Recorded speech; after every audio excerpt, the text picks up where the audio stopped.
आप सब क्या मुझे श्रवण कर पा रहे हैं? हाँ जी जी। हाँ, बहुत सुंदर। श्री कृष्णाय नमः, श्री गोपीजन वल्लभाय नमः, श्रीमदाचार्य चरण कमलेभ्यो नमः, श्री गुसाई जी परम दयालवे नमः, श्री गुरुभ्यो नमः। यत्कृपा दृष्टि सद्वृष्टि सिक्ता भक्ता निरंतरम भवन्ति सुखिनः स्निग्धास्तं श्री बालहरिं भजे। मायावाद तमो निरासन पटु श्री लक्ष्मणस्य आत्मज जित्वा राजसभा स्थितान् बुधवरो वादेषु संख्यावतः शुद्धाद्वैत विभाकरं सुकरं प्रादर्शयन् निर्भयो वेदोद्धार धुरंधरो विजयते श्री वल्लभार्य प्रभु। न मंत्रे न तंत्रे न च ज्ञान सिद्धौ न वैकुंठ बुद्धिस्तु वैकुंठ लोके गतिर्विठ्ठलेशे मतिर्विठ्ठलेशे रतिर्विठ्ठलेशे सदा वै ममास्तु नत्वा श्री वल्लभाचार्यान् पुष्टिमार्गोपदेशकान् विठ्ठलेशान् गुरुन् स्तौमि बालकृष्ण मम प्रभु। श्री गुरुभ्यो नमः। કાલે આપ સૌ વૈષ્ણવને એક વસ્તુ મારે કહેવાની રહી ગઈ કે હું આમ ગુજરાતી બહુ સારી બોલી શકતો નથી, એટલે હું ગુજરાતી ભાષાનો પ્રવક્તા ન હોવાના કારણે હું રાષ્ટ્રભાષા હિન્દીમાં જ મારા વિચારોને અહીંયા અભિવ્યક્ત કરીશ.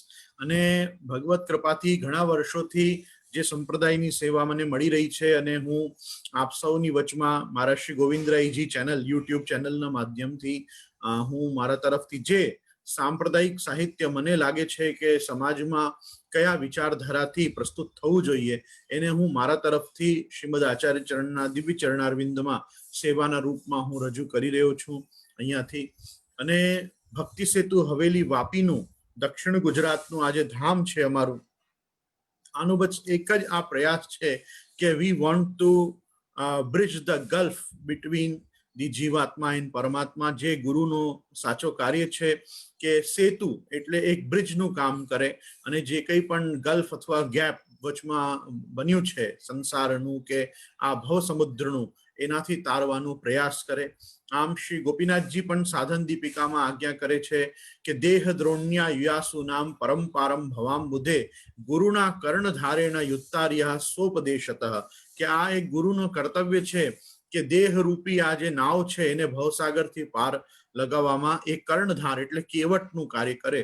તો બસ આજ જે સેવા પ્રભુ ચરણ શ્રી ગુસાઈજી અને શ્રીમદ આચાર્ય ચરણ કૃપા કરીને અમને આપી છે એને અમે અહીંયાથી હવે આના આજના સમયમાં આપણે બધું આ ડિજિટલ પોર્ટલ ઉપર અને સોશિયલ મીડિયાના માધ્યમથી YouTube live, Facebook live, zoom meetings આના માધ્યમથી સમાજના ઘરે ઘરે પહોંચવાનું, જેમ શ્રીમદ ભાગવતી વાર્તા ગેહે ગેહે જને જને, તો જે ઘર ઘરમાં ને જન જનમાં ભાગવતજીની કથા વાર્તા સત્સંગ થવું જોઈએ એ કરવાનું અમે હવે પ્રયાસ કરી રહ્યા છે. આપ સૌ અમને આટલું સહયોગ આપી રહ્યો છો એટલે એના વધી હું બહુ ધન્યવાદ, અભિનંદન અને અભિવાદન કરું છું આપ બધા સમાજોનું કે જે જાગૃત વૈષ્ણવ સમાજ છે, જેને ખબર છે કે આચાર્યોનો ઉપયોગ કેવી રીતે કરવો. એ વાસ્તવમાં આજના સમયમાં તમારું પણ અભિવાદન થવું જોઈએ, અભિનંદન થવું જોઈએ કે આપ લોકો સમજી રહ્યા છો ગુરુના મહત્વને. મેં આપની આખી લિસ્ટ જોઈ, હમણાં પણ એક બેન બહુ સારું અનાઉન્સમેન્ટ કરતા હતા કે કયા કયા બાલક કયા દિવસે વચનામૃત કરવાના છે. તો મને આ સાંભળીને બહુ આનંદ થઈ રહ્યો છે કે જે સાચો ઉપયોગ ગુરુનો હોવો જોઈએ તેવો આપ બધા ઉપયોગ કરી રહ્યા છો, અને એમનો ઉપભોગ ન થાય તો ગુરુની બુદ્ધિને પણ ઝંખ લાગી જાય, આમ ને કમ્બશન, સ્લો કમ્બશન. તો એ લોકોને પણ ભણાવવાની, કઈ વિચાર સામે રાખવાની સમાજમાં એક આદત જ નહીં રહે, કેમ કે હવે તો આગે કાલ મહાકઠિન આવેગો, ના કોઈ કછું પૂછેગો ના કોઈ કછું બતાવેગો. જેમ મહાપ્રભુજી આજ્ઞા કરી છે કે આગળ તો કાલ બહુ કઠિન આવશે, કોઈ કઈ પૂછવાનું જ નથી. તો નો એન્ઝાઇટી, નો ક્યુરિયસનેસ, નો ઇન્ક્વાયરી, તો કોણ આવીને તમને શાસ્ત્ર જ્ઞાન આપશે? એટલે શાસ્ત્ર જ્ઞાન માટે પણ આવશ્યક છે કે આપણે આગ્રહપૂર્વક ગુરુદેવના ચરણારવિંદમાં બેસીને એમને આગ્રહ કરીએ કે અમને કઈ આપ બતાવો, અમને કઈ જણાવો. આજે જુઓ આટલું બૃહદ ટોપિક, એટલે આ બે સેશનમાં કે હું કહું એક માસભર પણ તમે આનું સત્સંગ કરો તો કોઈ નવ વિજ્ઞપ્તિ પૂરી થવાની નથી, પરંતુ કેમ કે એ તો 6 માસના ઇન્ટરેક્શન છે શ્રી ગુસાઈજીને ને શ્રી ગોવર્ધન ધરના. તો એનું અને એ ઇન્ટરેક્શન પણ આ લોકના નથી, પરંતુ લીલા સંબંધી, પરલોક સંબંધી વાર્તાઓ છે બધી, કે જે એકચ્યુઅલ મૂળભૂત સ્વરૂપ છે શ્રી ગુસાઈજીનું, કે આપ શ્રી ચંદ્રાવલીજી રૂપ છે તો લીલા સંબંધત્વેન પણ આપણે જોઈએ તો પણ જ્યારે મને સ્મિતાબેને આગ્રહ કર્યું કે આપ શ્રી ગુસાઈજીની નવ વિજ્ઞપ્તિ ઉપર પ્રકાશ કરો, તો મને બહુ આનંદ આવ્યો આ વિચારીને કે નહીં, આવા બધા ટોપિક્સ કોઈ લેતો નથી. કદાચ ક્યાંય શિક્ષાપત્ર ઉપર વિવેચન થાય, ક્યાં ષોડશ ગ્રંથની કથા થાય, ભાગવતજીની તો કથા થાય જ છે, ગીતાજી ઉપર લેક્ચર થાય, પણ કોણ જઈને વિજ્ઞપ્તિઓનું સંસ્પર્શ કરે છે? આજે શ્રી ગુસાઈજીએ જે કાર્ય આપણા માટે કર્યું કે બધા આચાર્યોએ પ્રભુએ સંયોગનું સુખ તો બતાવ્યું કે સંયોગનું સુખ શું છે, પણ વિયોગનું અને વિપ્રયોગનું સાચું સ્વરૂપ શું છે એ જો સુબોધનીમાંથી કાઢીને ભાવ પુરસ્સર કોઈ પ્રમાણ પુરસ્સર વસ્તુ રાખી હોય સમાજમાં, તો એ શ્રી ગુસાઈજીનો દિવ્ય યોગદાન છે. તો આવો આપણે આપણા વિષયમાં પ્રવેશ કરીએ, અને હું થોડુંક રાષ્ટ્રભાષાનું પણ આગ્રહ રાખીશ. અહીંયા ઉપસ્થિત આપ સૌ વૈષ્ણવજનોની માતૃભાષા આમ ગુજરાતી છે, અને ગુજરાતીના સંબંધમાં એક બહુ સુંદર વસ્તુ આપને કહું કે લોકોને એમ લાગતું હશે કે પુષ્ટિ માર્ગની જે ભાષા છે એ ફક્ત બ્રજભાષા છે. એવું નથી. બ્રજભાષા સાહિત્ય તો અગાધ છે. એટલે લક્ષાવધિ પદ, જેમ આપણે માનીએ છીએ કે સુરદાસજીએ 1.25 લાખ પદ લખ્યા, તો જયારે સુરદાસજીએ 1.25 લાખ પદ લખ્યા તો બીજા અષ્ટસખાઓનું પણ બધું મનાવો તો 3 લાખથી વધારે કીર્તન સાહિત્ય સંપ્રદાયમાં પ્રાપ્ત થાય છે. અલગ અલગ રાગ રાગનીઓમાં નિબદ્ધ ધ્રુપદ ધમાર શૈલીમાં, જેનું બહુ ખોટું આજે નામ થઈ ગયું છે હવેલી સંગીત. There is nothing called as હવેલી સંગીત. આ બધું હિન્દુસ્તાની ક્લાસિકલ વાળાઓએ આપણા માર્ગની પદ્ધતિને પૃથક કરવા માટે કે આ શાસ્ત્રીય સંગીત નથી આમ બતાવવા માટે આમ કહ્યું છે કે આ હવેલી સંગીત. મને પ્રાચીન વાર્તાઓમાં કે વચનામૃતોમાં કે આચાર્ય બાળકોના કોઈ ગ્રંથોમાં બતાવો કે આપણા ત્યાંની ગાન પદ્ધતિને, આ ગાયનની શૈલીને હવેલી સંગીત કહેવાય. I am very sorry, there is nothing called as હવેલી સંગીત. અને જો આપ લોકો આ ભ્રમમાં હો તો એને કાઢવા માટે હું બતાવું છું, ગુસાઈજીએ એ સમયમાં શાસ્ત્રીય સંગીતમાં જે પ્રકારની ફ્યુઝન ને અંદર એડ કરી કે જેમ અને ફ્યુઝન પણ હું આ સમજાવવા ખાતે બતાવું છું.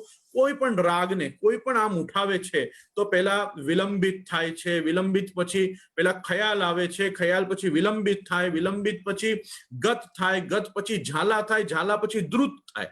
તો એટલે આપણા ત્યાં પણ જુઓ, પહેલા કીર્તન પ્રારંભ થાય, પણ જેમ આરતી આવે કે પ્રભુ વેણુવેત્ર ધરે કે આરસી દેખે તો ત્યારે ચલતી આવે છે. ઝાંઝથી ચલતી શું છે? એ દ્રુત છે. તો એટલે એ ધમારનું ક્રમ છે. અને ધ્રુપદ ગાયકી જે છે એ બહુ આમ શાંત અને વિસ્તારપૂર્વક એક એક રાગના એક એક સ્વરોને આવાહન કરીને એ રાગનું એક આખું સ્વરૂપ સમાજ સામે રાખવું, એનું બધું પ્રયાસ છે. તો અહીંયા કેમ કે પ્રાસંગિક વાત નીકળી છે એટલે બતાવું છું કે આપણા ત્યાંની જે કીર્તન પ્રણાલિકા છે એ શાસ્ત્રીય સંગીત જ છે.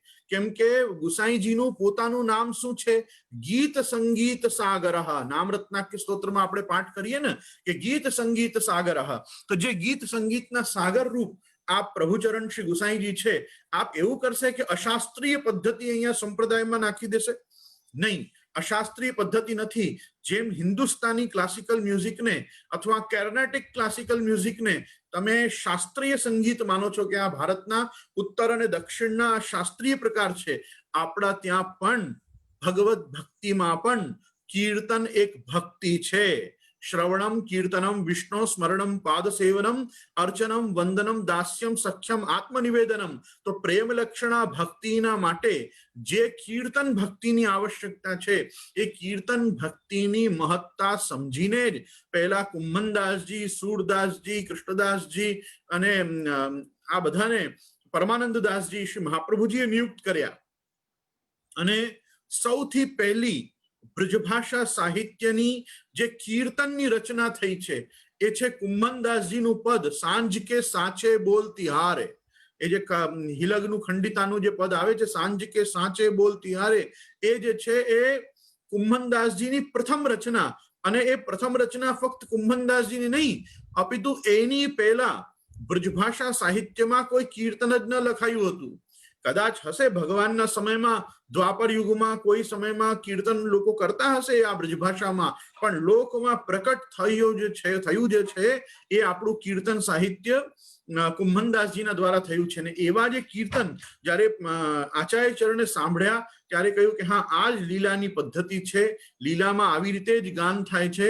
તમે કુંભનદાસ, સુરદાસ, પરમાનંદદાસ અને કૃષ્ણદાસ, જે કૃષ્ણદાસ અધિકારી આજે વિજ્ઞપ્તિમાં જે ભાગ ભરી રહ્યા છે આ વિજ્ઞપ્તિ પ્રકટ થવાના માટે, એ કૃષ્ણદાસ અધિકારી એ જ કૃષ્ણદાસજી છે. અને આ બહુ જ બધાને જાણીને આનંદ થશે સાંભળીને કે જ્યારે કૃષ્ણદાસજી એડ ન થયા હતા આ અષ્ટછાપમાં ત્યારે વિષ્ણુદાસ છીપા હતા. વિષ્ણુદાસ છીપા નામના મહાપ્રભુજીના 84 વૈષ્ણવોમાંના એક એ વિષ્ણુદાસ છીપા, જેમના માટે મહાપ્રભુજીએ સેવા ફલમ નામનું ગ્રંથ, ષોડશ ગ્રંથમાં છેલ્લું ગ્રંથ, 16th treatise of Vallabhacharya, that સેવા ફલમ. અને વિષ્ણુદાસજીએ ફરી લખ્યું પત્ર મહાપ્રભુજીને કે આ મને બહુ કઠિન પડે છે, મને આ સમજમાં નથી આવતું, આપે શું આજ્ઞા કરી. તો મહાપ્રભુજીએ પોતે એની ટીકા લખી જેનું નામ છે સેવા ફલ વિવરણમ, અને ફરી એમને મોકલી. એ વિષ્ણુદાસ છીપાની અકાલ મૃત્યુ થઈ ગઈ એટલે એ લીલાને પામ્યા. એમનું જ્યારે ભગવત ધામ ગમન થયું અને એ અષ્ટછાપમાંના 4માં એક ન રહ્યા ત્યારે ભગવાન શ્રી વિઠ્ઠલનાથજી એટલે શ્રી ગુસાઈજીએ આપે કૃપા કરીને કૃષ્ણદાસજીને, કેમ કે એમને રાસાદી લીલાનું અનુભવ હતું, એનું એ લલિતાજીનું સાક્ષાત સ્વરૂપ છે. તો લલિતાજીના જે 4 સ્વરૂપ છે આપણે એ પણ ડિસ્કસ કરશું આજે વાર્તામાં. એમાંના એક સ્વરૂપ લલિતાજીનો જે છે, લલિતાજીના 4 સ્વરૂપ છે. ઋષભ સખા જે છે એ પણ લલિતાજીનું એક દિવસની સેવાનું સ્વરૂપ છે. સુરદાસજી છે, આપ સુરદાસજી લલિતાજીના સ્વરૂપ છે. પોતે આપ અહીંયા કૃષ્ણદાસ અધિકારીજી લલિતાજીના સ્વરૂપ છે. તો એવી રીતે આ આપે એડ કર્યા કે નહીં, કૃષ્ણદાસ અધિકારીજી અષ્ટછાપમાં રહેશે, કેમ કે મહાપ્રભુજીના પણ શિષ્ય છે અને સિનિયર મોસ્ટ મેમ્બર્સ છે અહીંયા વૈષ્ણવમાંના. તો એટલે આ પ્રકારે થયું. અને પછી જે ગોવિંદ સ્વામી, છીત સ્વામી, નંદદાસજી અને ચતુર્ભુજદાસજી, કુંભનદાસજીના પુત્ર, એમને જયારે શ્રી ગુસાઈજીએ એડ કરીને અષ્ટછાપની સંસ્થાપના કરી, તો આ આખા અષ્ટછાપની સંસ્થાપના શ્રી ગુસાઈજીએ એ સમયના ધમાર અને ધ્રુપદ ઘરાના એ બંનેને એક કરીને ધ્રુપદ ધમાર શૈલીથી આપે આખી કીર્તન ભક્તિનો વિસ્તાર કર્યો. તો હું બતાવવા એ માંગતો હતો આ બધાને કે આપણા ત્યાંની જે કીર્તન પરંપરા છે એ કીર્તન પરંપરા શ્રી ગુસાઈજીએ સ્થાપી એટલે એમને ફિક્સ કરી. એમાં બ્રજભાષા તો પ્રધાન છે જ. બ્રજભાષા તો પુરુષોત્તમ ભાષા છે. જેમ દેવ ભાષા સંસ્કૃત, રાષ્ટ્રભાષા હિન્દી, માતૃભાષા તમારી ગુજરાતી, તેવી રીતે જ જે આખી પુરુષોત્તમ ભાષા છે એ બ્રજભાષા છે. ભગવાન નંદરાયજી, યશોદાજી, ગોપીજનો અને વૃષભાનજી, કીર્તિજી બધા સાથે એ સમયમાં બ્રજભાષા જ બોલતા. એટલે આ બ્રજભાષા જે છે આ સંસ્કૃતની પહેલી અપભ્રંશ પ્રાકૃત છે. જે પ્રાકૃત ભાષા કહેવાય ને, એ અપભ્રંશ પ્રાકૃત જે સંસ્કૃતની છે એ પુરુષોત્તમ ભાષા છે. એ પુરુષોત્તમ ભાષા બ્રજભાષા તો આપણી આધિકારિક ભાષા છે જ. સંસ્કૃત જે છે એ દેવ ભાષા છે. અને તમે જોઈ લો, બધા જ જગતગુરુ આચાર્યોએ પોતાના ગ્રંથો સંસ્કૃતમાં જ લખ્યા. બધાને ખબર છે કે આદિશંકરાચાર્ય જે છે એ કાલાડીમાં જન્મ્યા, મલયાલમ હતા, એટલે મલયાલી બ્રાહ્મણ હતા, તો એમના બધા ગ્રંથ સંસ્કૃતમાં મળે છે. ભગવત પાઠ શ્રી રામાનુજાચાર્ય તામિળ બ્રાહ્મણ હતા, એ પણ તામિળ એમની માતૃભાષા હતી, બધા ગ્રંથ એમના સંસ્કૃતમાં મળે છે. શ્રીમન મધ્વાચાર્ય કર્ણાટકા, ઉડુપી, કન્નડા બ્રાહ્મણ હતા, તો પણ એમના બધા જ ગ્રંથો સંસ્કૃતમાં મળે છે. અને જગતગુરુ મહાપ્રભુ શ્રીમદ વલ્લભાચાર્ય ચરણ આપણા તેલુગુ બ્રાહ્મણ, અમે બધા વેલ્યનાડુ કમ્યુનિટીના તૈલંગ કુલના બ્રાહ્મણ છીએ, તો પણ મહાપ્રભુજીના બધા ગ્રંથો કેમ છે? સંસ્કૃતમાં અને બ્રજભાષામાં. એક વાક્ય, બ્રજ ભયો મહેર કે પૂત જબ યહ બાત સુની. આ એ આખી જે મોટી લીલા કહેવાય જન્માષ્ટમીની, આ જન્માષ્ટમીની બૃહદ લીલામાં નંદ મહોત્સવની આ આખી લીલાનું વર્ણન જેમાં છે, ઠાકોરજીના જન્મથી લઈને નંદ મહોત્સવ પર્યંતની બધી લીલાનું વર્ણન સુરદાસજીએ મહાપ્રભુજીની પ્રેરણા અને સ્ફૂર્ણાથી જે આખું ગાયું, એમાં છેલ્લી ટૂંક સુરદાસજીએ કરી, તબતા દિન તે વે લોગ સુખ સંપત્તિ ન તજે. અને જ્યારે આ વાક્ય શ્રી સુરદાસજી કહ્યું ત્યારે છેલ્લું વાક્ય મહાપ્રભુજી આમાં એડ કર્યું, સુન સૂર સબન કી યહ ગતિ જે હરિચરણ ભજે. આ એ આખો વાક્ય જે છે, સુન સૂર સબન કી યહ ગતિ જે હરિચરણ ભજે, આ બ્રજભાષા સાહિત્યમાં પ્રાપ્ત થતો એકમાત્ર કીર્તન વાક્ય શ્રી મહાપ્રભુજીની રચના છે.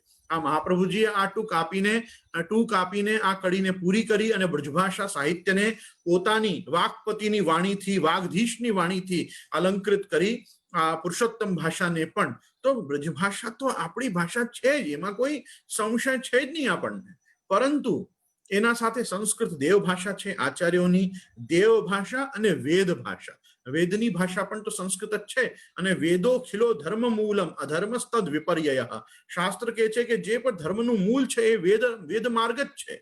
અને જે સંપ્રદાય કે જેવો કોઈ પંથ કે સેક્ટ આમ સમજતું હોય કે હું વેદ બાહ્ય છું, કે હું મને વેદથી કોઈ લગતું વળતું નથી, એ સનાતન ધર્મનું કોઈ સત સંપ્રદાય છે જ નહીં. મહાપ્રભુજી આજ્ઞા કરે છે, વેદોક્તાદણુ માત્રેપી વિપરીતમ તુ યવદ ભવે તાદૃશમ વા સ્વતંત્રમી મયી ચેદુ મૂલતો મૃષા. એ માણસ મૂળથી જૂઠ બોલી રહ્યો છે.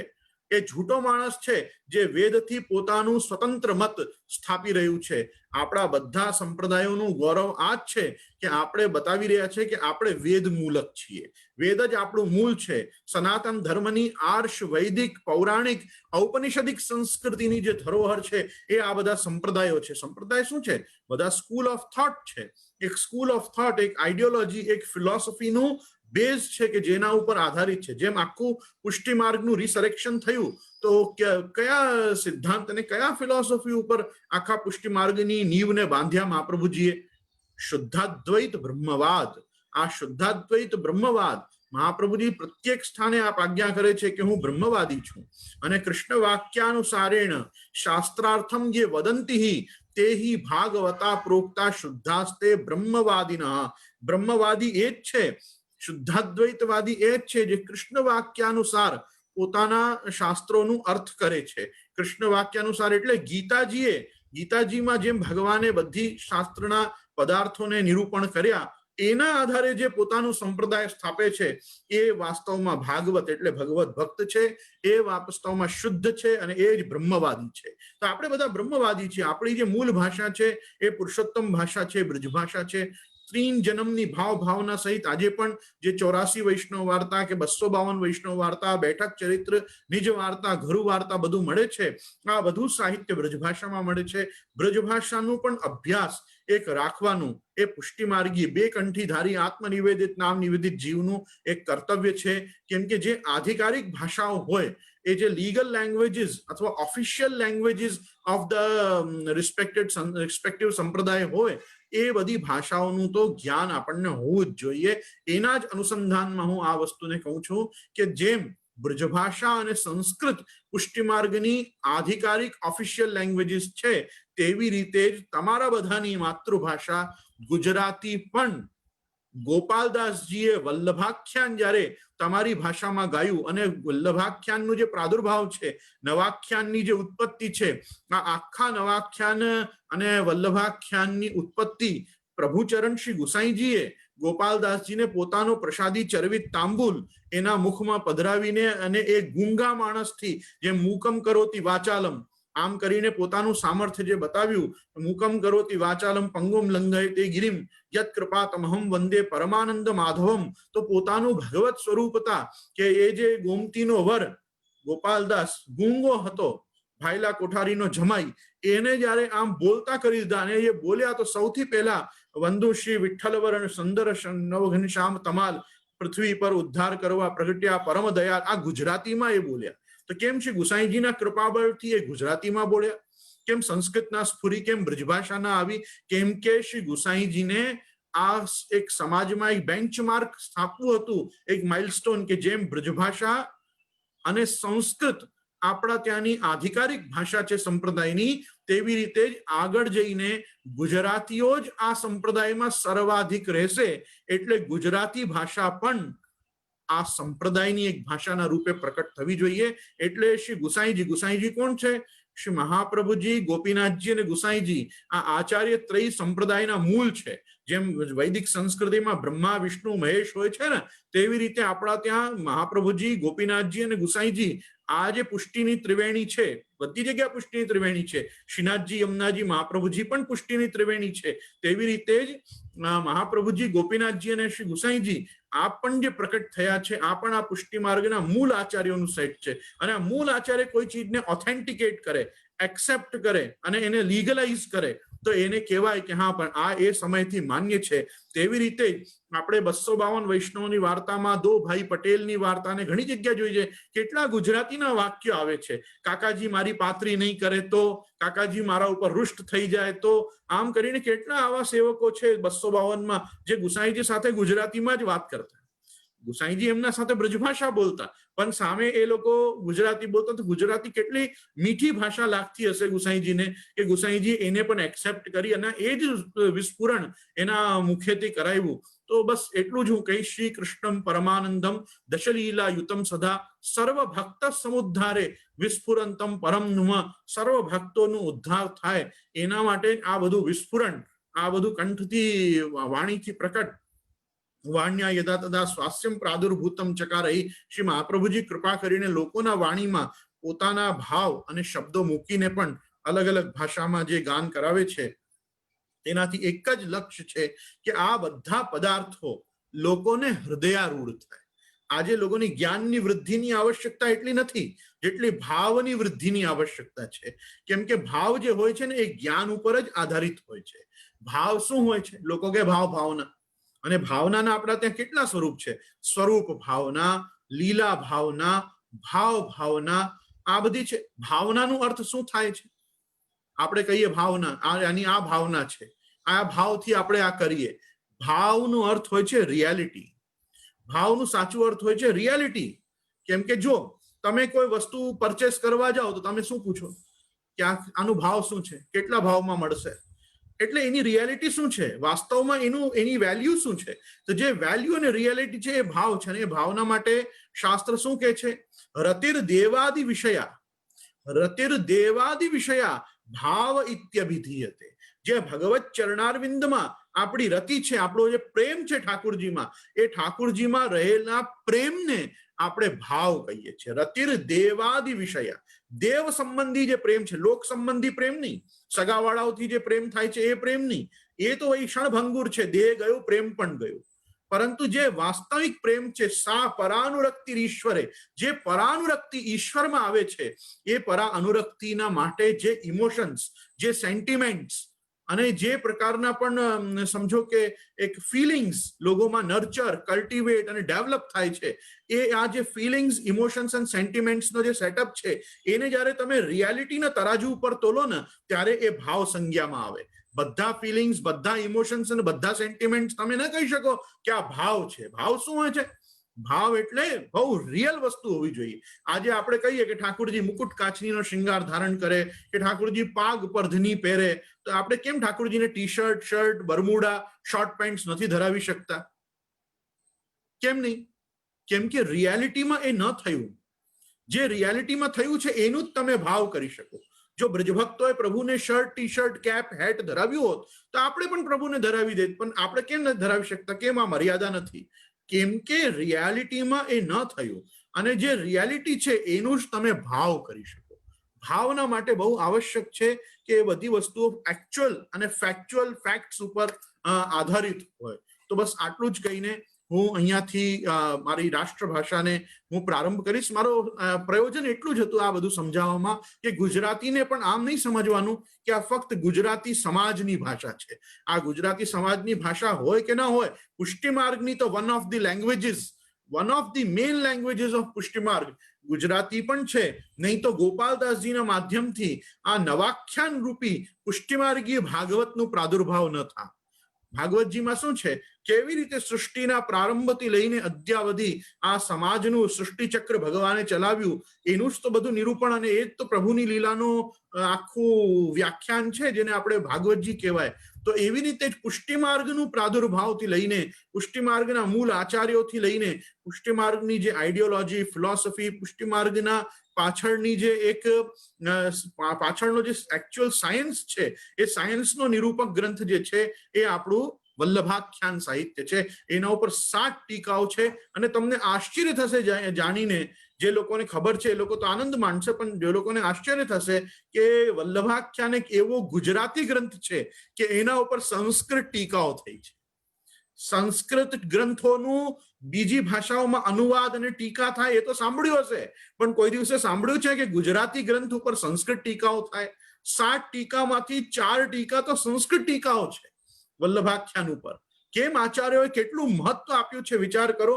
અને સંસ્કૃતથી જે ભાષાનું સંસ્કાર એટલે શુદ્ધિકરણ થયું હોય, કેટલા ગુજરાતીના એવા શબ્દો, હું તો અહીંયા જે ગુજરાતી લિટરેટ પીપલ છે, જે લોકો લિટરેચરમાં રુચિ રાખે છે, એ લોકોને પણ એવો આગ્રહ કરીશ કે કેવલ લિટરેચરની સાહિત્યના દૃષ્ટિથી કે કેવું સાહિત્ય સર્જન આપણા સંપ્રદાયથી થયું છે, કેવી ઉત્કૃષ્ટ ગુજરાતીનો પ્રયોગ એમાં થયું છે, first class dictionary based Gujarati, અને એના શબ્દોનું ચયન આ બધાને જોવું હોય તો પણ વલ્લભાખ્યાનની સ્ટડી કરો.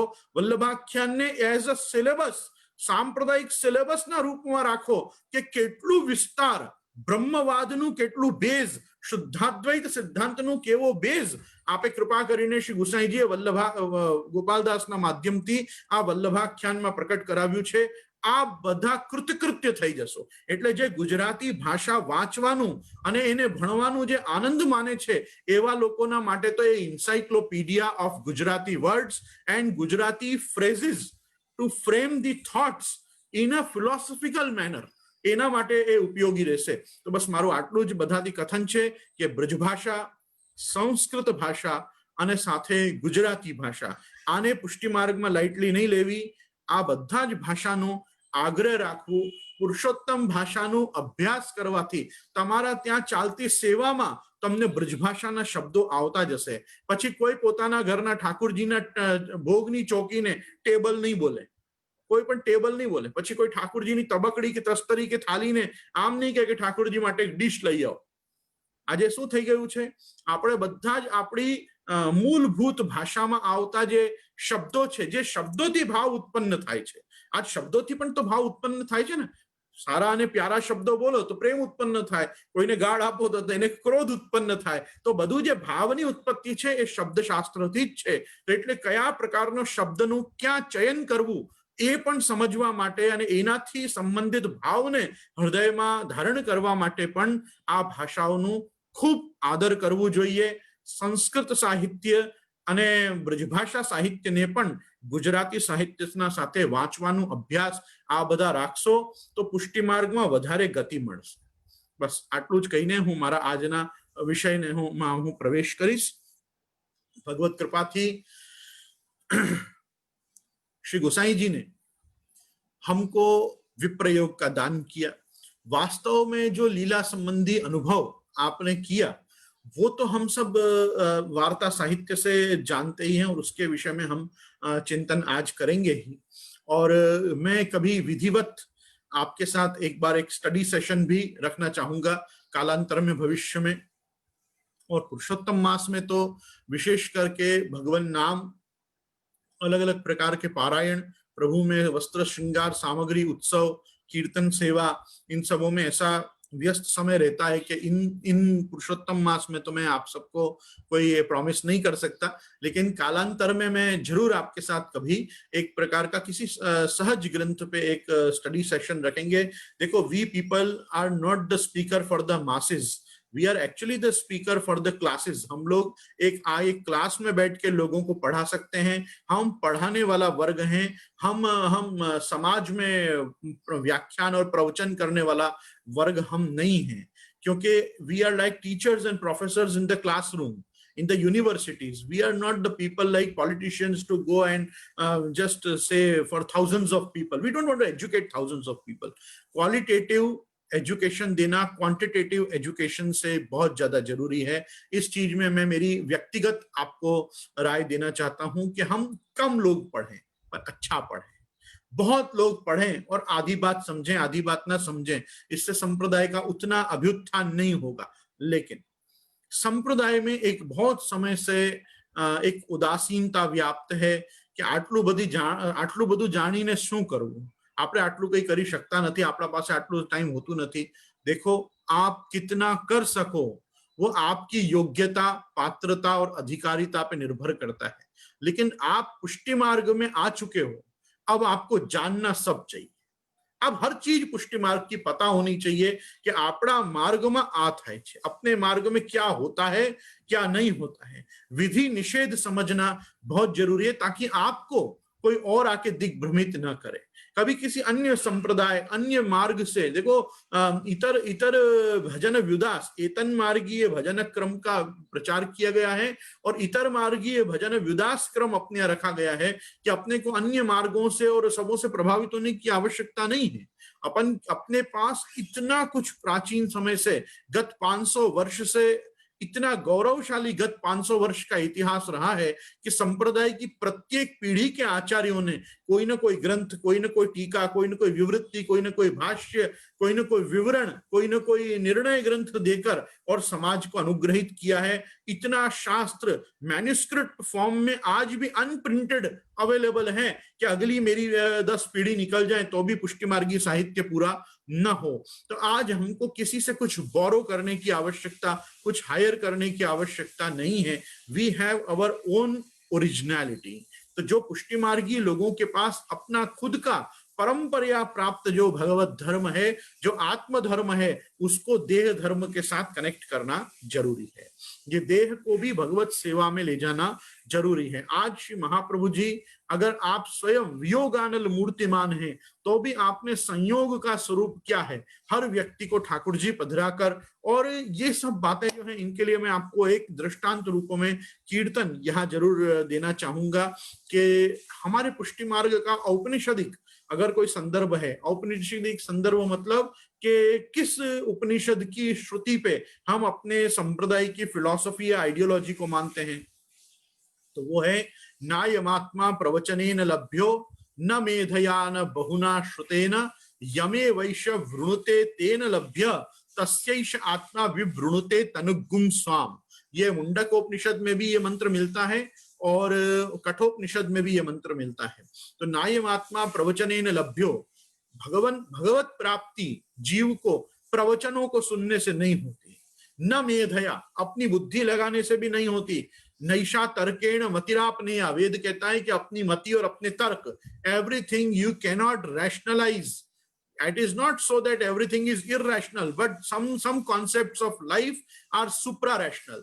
You cannot rationalize, and everything you can't ask कि हमने practically बताओ.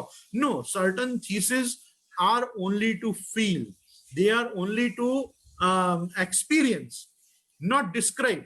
તો એટલે વેદોમાં અને ઉપનિષદોમાં આ પણ એક મંત્ર મળે છે, યતો વાચો નિવર્તન્તે અપ્રાપ્ય मनसा सह। जहां वाणी जाके वापस नहीं आती, यतो वाचो निवर्तन्ते, वाणी जहां पे जाने के बाद जहां तक जा ही नहीं सकती, जिसको डिस्क्राइब ही नहीं कर सकती वाणी, और अप्राप्य मनसा सह, और मन उसका चिंतन नहीं कर सकता, केवल अनुभव कर सकता है। मन जिसका चिंतन नहीं कर सकता, अनुभव कर सकता है, वो जो लीला संबंध के कॉन्सेप्ट्स सेवा के साथ कनेक्ट किए गए हैं, उनको केवल आप अपने पुष्टि मार्गीय भक्ति मार्गीय भक्त हृदय के स्पंदन से महसूस कर सकते हो। आप उनको बयां नहीं कर सकते, आप उनको डिस्क्राइब नहीं कर सकते। यतो वाचो निवर्तन्ते अप्राप्य मनसा सा, क्यों नहीं कर सकते? तो एक मत्स्य पुराण में बहुत सुंदर वाक्य है, अचिंत्या खलु ये भावा नतांस तर्केण योजयेत्। ये सब बातें जो हैं ये अचिंत्य हैं, यहां तक अपना चिंतन नहीं पहुंच सकता। ये तो भगवान जब हमको कृपा करके ये सब चीज जनाए, पोषणम तद अनुग्रह, जब पुष्टि करे प्रभु, मतलब तुम्हारी बुद्धि का, तुम्हारे हृदय का पोषण जब भगवान अपने अनुग्रह कृपा से करे, तेषाम एवानुकंपार्थम अहम ज्ञानजम तम नाशयाम आत्मभावस्तो ज्ञान दीपेन भास्वता। गीता जी में 10वें अध्याय में ये बात बताई गई है कि कैसे भगवान अपनी अनुग्रह से, अपनी अनुकंपा से जीव के ज्ञान दीपक का प्रज्वलन करता है। तो ज्ञान दीप का जब प्रज्वलन हो और जब ज्ञान के प्रकाश में आपको कुछ वस्तु दिखेंगी, तब आपको वो बात समझ में आएगी। इसलिए वैष्णव समाज को ये चीज समझनी चाहिए कि बार बार ऐसा ना बोले कि प्रेक्टिकली आपड़ा संप्रदाय ने જ્યારે સમજાવવામાં આવશે ત્યારે આગળની જનરેશન કરશે, અરે what practical? Everything is not practical. Many things are theoretical and many things are only for the experiential एक અનુભવ, एक्सपीरियंशियल તમને એક ફીલિંગ આવશે કે હા મેં એક્સપેરિમેન્ટ કર્યું ને જાણ્યું છે કે આ વસ્તુ છે। તો હું બધા વૈષ્ણવોને, ખાસ કરીને અહીંયા ગુજરાતી સમાજ, હિન્દી ભાષી સમાજ, બ્રજભાષા સમાજ, સંસ્કૃત ભાષા અને ઇંગ્લિશ, વિશેષ કરીને આપ બધા ત્યાં ઇંગ્લિશ દેશોમાં છો, તો હું આપને કહીશ કે એક વસ્તુ को कभी ना भूलिए, विज्ञान और धर्म विज्ञान और धर्म का एक बहुत सहज डिफरेंस है। जहां पे आपको फेथ विथ रीजनिंग आता है, जहां आपको फेथ विथ रीजनिंग आता है, उसको हम साइंस कहते हैं। Where there is faith with reasoning is science, and where there is reasoning due to faith, where there is reasoning due to faith, that is religion, that is spirituality. Spiritual चीजें होंगी, spirit मतलब आत्मा। जब हम कोई वस्तु आंतरिक बात कर रहे हैं तो हम उसको कहेंगे इट्स स्पिरिचुअल, और जब हम किसी चीज को देह संबंधी बात कर रहे हैं, शरीर संबंधी बात कर रहे हैं, तो हम उसको क्या कहेंगे? रिलीजियस। हम रिलीजियस कब होंगे? जब हम शरीर से, वेशभूषा से, भाषा से, विचारों से बोल के बताएंगे कि हमारी धर्म में श्रद्धा है, हमारी धर्म में आस्था है, हमारी भगवान में आस्था है। तब जब बाह्य चिन्ह उसके प्रकट होंगे तो रिलीजन प्रकट होगा। रिलीजन भी कैसा है? लैटिन वर्ड है ना, ग्रीक और लैटिन, ये दो भाषाओं को मिला के रिलीजन शब्द बनता है। रिलीजन का अर्थ होता है back to your origin. Religion, back to your origin, back to the origin मतलब जहां जिस परमात्मा में से आए हो उसकी ओर वापस जाना। जब हम ठाकुर जी की ओर जाते हैं तब हम रिलीजियस हो जाते हैं, और जब हम इंट्रोस्पेक्ट करके प्रभु को ही अपने में देखते हैं कि प्रभु कहाँ विराज रहे हैं, प्रभु तो अपने हृदय में विराज रहे हैं, तब हम स्पिरिचुअल हो जाते हैं। तो वेदर इट इज स्पिरिचुअलिटी और इट इज रिलीजन और रिलीजियस सेंटिमेंट्स, वो कब होंगे? Where there is reasoning due to faith, where there is reasoning due to faith. इसलिए साइंस और धर्म भले सिक्के के दो पहलू हैं, पर वो आगे पीछे ही रहने वाले हैं, वो साथ में कभी दिखने वाले नहीं है। At a time you can see only one side of the coin, you can not see both the side of coin at one time. वो बस उसी प्रकार से है। लेकिन भगवान ने भगवत गीता में 7वें अध्याय में और 9वें अध्याय में सुस्पष्टतया अर्जुन को कहा है, ज्ञान विज्ञान सहितम यज्ञात्वा मोक्ष से अशुभात। अगर अशुभ से मुक्त होना है, यदि अच्छे शुभ स्वस्ति की ओर जाना है, कल्याण के मार्ग की ओर जाना है, तो ज्ञान को भी लेना पड़ेगा और विज्ञान को भी लेना पड़ेगा। मतलब रिलीजन को भी और स्पिरिचुअलिटी को भी एक्सेप्ट करना पड़ेगा और साइंस को भी एक्सेप्ट करना पड़ेगा। फिक्शन को एक्सेप्ट नहीं करना है, सुपरस्टिशन को एक्सेप्ट नहीं करना है। तो सुपरस्टिशन और फिक्शन, इनसे दूर रहना है, लेकिन रिलीजियस स्पिरिचुअलिटी से कनेक्टेड रहना है और साइंस से भी कनेक्टेड रहना है। मैंने आपसे कल भी कहा था, हम जितने भी भारतवर्ष के आर्य आर्ष वैदिक सत संप्रदायों के आचार्य हैं, हम लोगों का वेस्टर्नाइजेशन से विरोध है, मॉडर्नाइजेशन से विरोध नहीं है। लोगों को मॉडर्न होना चाहिए, वेस्टर्न नहीं होना चाहिए। विचारों से तो बिल्कुल ही नहीं होना चाहिए। आज आप अपने घर में कोई भी सेलिब्रेशन रखो, आज आप कोई फेस्टिवल रखो, कोई फेस्टिविटी अपने घर में रखो, आप सबसे पहले क्या करोगे? आप सबसे पहले वेशभूषा, भाषा और भोजन, ये तीन चीजों को एकत्र करोगे उस कल्चर, उस ट्रेडिशन के फेस्टिवल को मनाने के लिए। आप वैसी ड्रेसिंग करोगे, आप उसके जो भी फोक सॉन्ग्स हैं उनकी डीवीडी सीडी कलेक्ट करोगे कि आज मैं वो वाले सॉन्ग्स चलाऊंगा, वो सॉन्ग्स उसमें बजाऊंगा। तो आप फोक म्यूजिक, उसका ट्रेडिशनल म्यूजिक जो है उसमें भाषा आ गई। आप उसकी वेशभूषा पहनोगे, भाई जो भी हमको त्योहार मनाना है, चाहे वो होली हो कि वो दिवाली हो, वो दशहरा हो कि वो राखी पूनम हो, आप अपने ड्रेसिंग पे ध्यान दोगे। तो वेशभूषा, भाषा, और फिर उस दिन क्या बनना चाहिए, आप क्या ढंग की ट्रीट लोगों को देना चाहते हो, तो ये वेशभूषा, भाषा, भोजन का ही तो एक स्वरूप है। राग, भोग और श्रृंगार। पुष्टि मार्ग में जो चीज प्रकट हुई है वो क्या चीज प्रकट हुई है ठाकुर जी में? राग, भोग, श्रृंगार, इस वेशभूषा, भाषा एंड भोजन। और आज जैसे अलग अलग प्रकार के फेस्टिवल्स अपने अपने नेशनल ट्रेडिशन और कल्चर के हिसाब से लोग सेलिब्रेट करते हैं, हम पुष्टि मार्ग में अलग अलग प्रकार के उत्सव ठाकुर जी में मनाते हैं। ये ठाकुर जी में सब उत्सवों का आना क्या है? ये ठाकुर जी की एक annual pattern of living the festivals all around the year. तो प्रभु किस ढंग से अपने साथ सहधर्मिता रख के अपने साथ ही होली, दिवाली, दशहरा, जन्माष्टमी, राखी पूनम, ये सब जो भारतवर्ष में आने वाले संक्रांति, ये सब जो पर्व हैं, इनको सेलिब्रेट करते हैं ठाकुर जी। तो हम ठाकुर जी के साथ रहते हैं और ठाकुर जी हमारे साथ रहते हैं।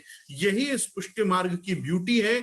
और इसीलिए पुष्टि मार्ग में ठाकुर जी की रसोई, ठाकुर जी की किचन जिसको आप लोग किचन बोलते हैं, हम तो रसोई बोलते हैं, हमको अच्छा नहीं लगता किचन शब्द बोलना, क्योंकि किचन की एक व्यवस्था है, किचन में मांस आदि भी पक सकता है, लेकिन रसोई में कभी भी, पाक शास्त्र में कभी भी ऐसा कुछ भी मांसाहार पकने की संभावना नहीं रहती, इसलिए रसोई ही बोलना चाहिए। और विशेष करके आप गुजरातियों के यहाँ तो कितना प्यारा शब्द है रसोड़ा, रसोड़ा माथी आ लइयो।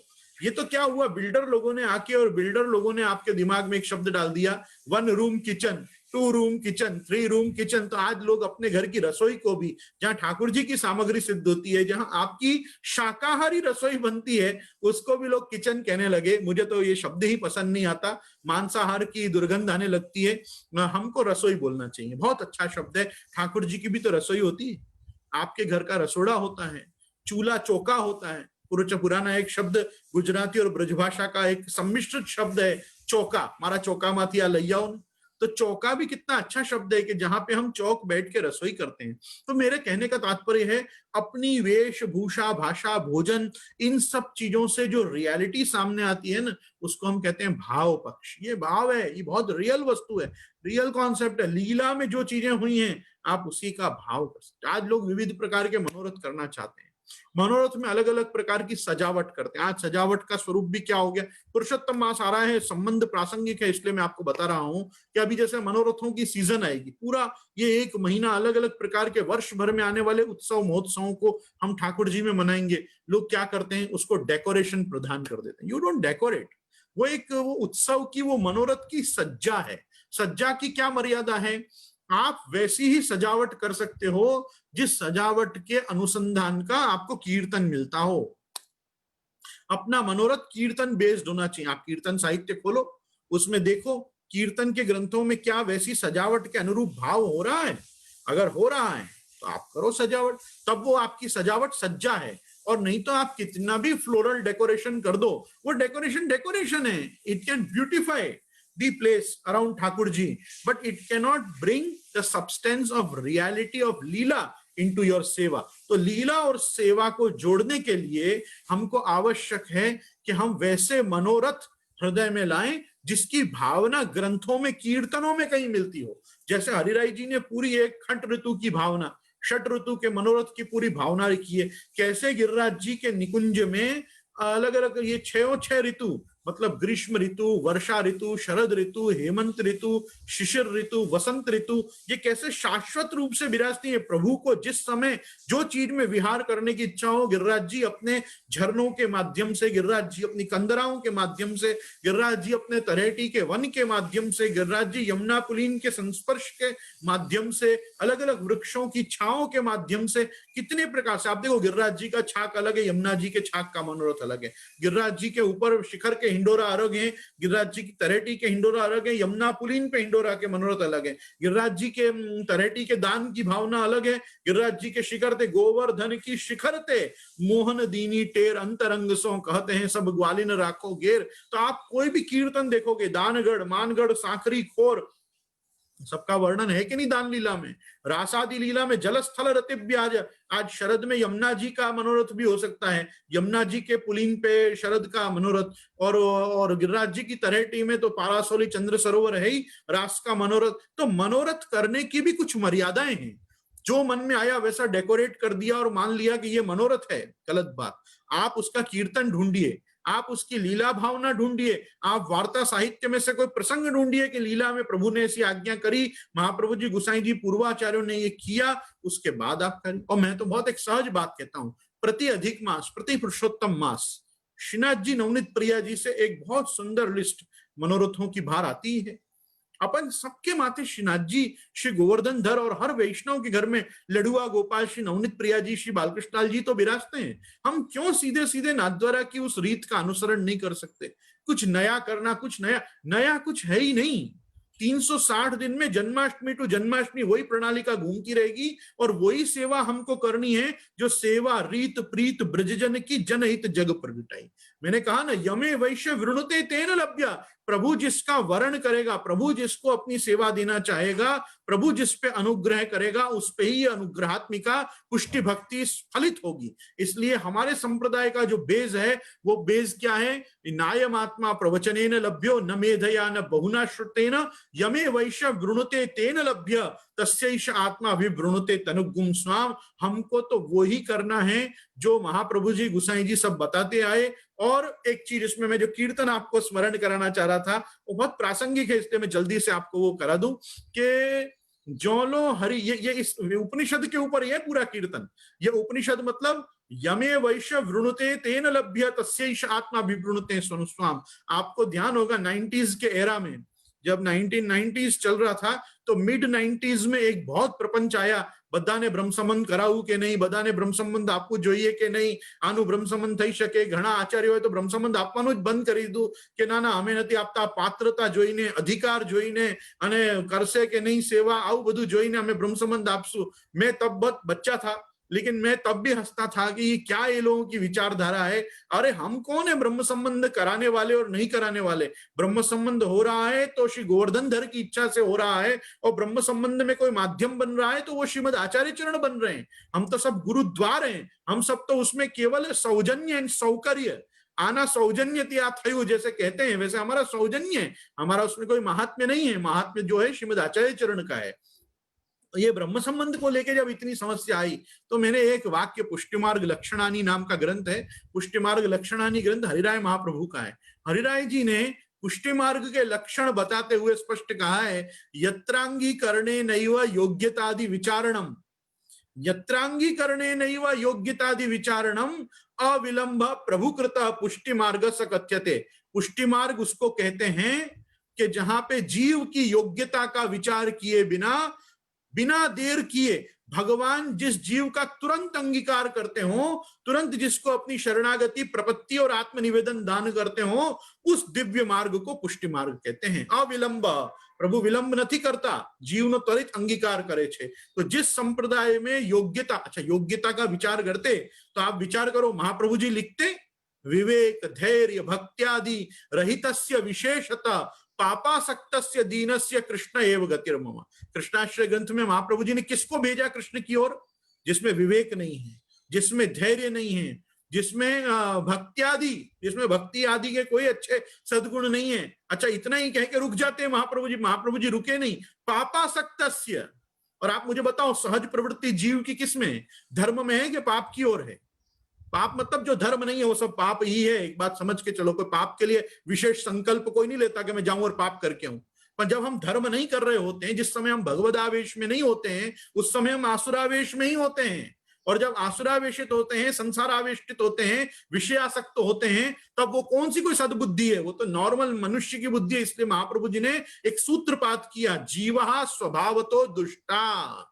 जीव स्वभाव से दुष्ट ही है, उस जीव को दैवी जीव बनाना पड़ता है अपने संस्कारों के द्वारा, दीक्षाओं के द्वारा, मंत्र दान के द्वारा, संप्रदाय पद्धति दान के द्वारा, तब जाके वो जीव की सहज गति प्रभु की ओर चलती है, नहीं तो नहीं चलती। अन्यथा सर्व दोषाणाम न निवृत्ति कथंचना।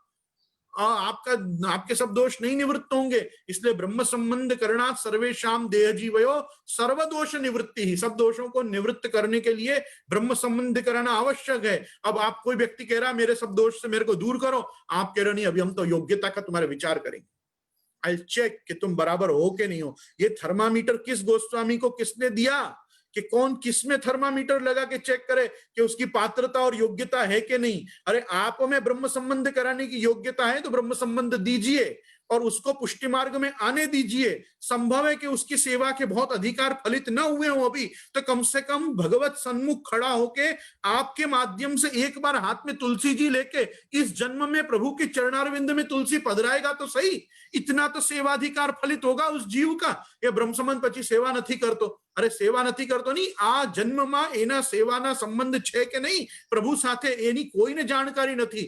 ये जो हम 84 वैष्णव वार्ता लेके बैठते हैं ना, इनमें स्पष्ट लिखा हुआ है, देखो, 3 जन्म की भावना सहित। ये तो प्योर निर्गुण भक्त है ना, ये तो दैवी जीव है ना, इनको 3 जन्म क्यों लेने पड़े भगवत प्राप्ति के लिए? मैं को बताओ, भगवत सेवा वैयर्थ्या संभवा जन्मांतरेषु फलिष्यति सिद्धांत मुक्तावली की टीका में श्री गोसाई जी आप स्पष्ट लिखते हैं कि भगवत सेवा किसी की व्यर्थ नहीं जाती, भगवत संबंध किसी का व्यर्थ नहीं जाता। एक बार भी संबंध हुआ है तो जन्मांतर में फलित होगा, ये जन्म में नहीं तो दूसरे जन्म में फलित होगा। और हम कोई एब्राहिमिक रिलीजन वाले वो लोग नहीं है कि जो लोग मर जाए तो उनको सुला दिया जाए, लिटा दिया जाए, गाड़ दिया जाए कहीं, कि जब कयामत का समय आएगा तब इनका फैसला होगा कि इनको जन्नत मिले कि जहन्नुम में जाए। ये व्यवस्था अपने यहाँ नहीं, अपने यहाँ तो मरेगा तो वापस जन्मेगा।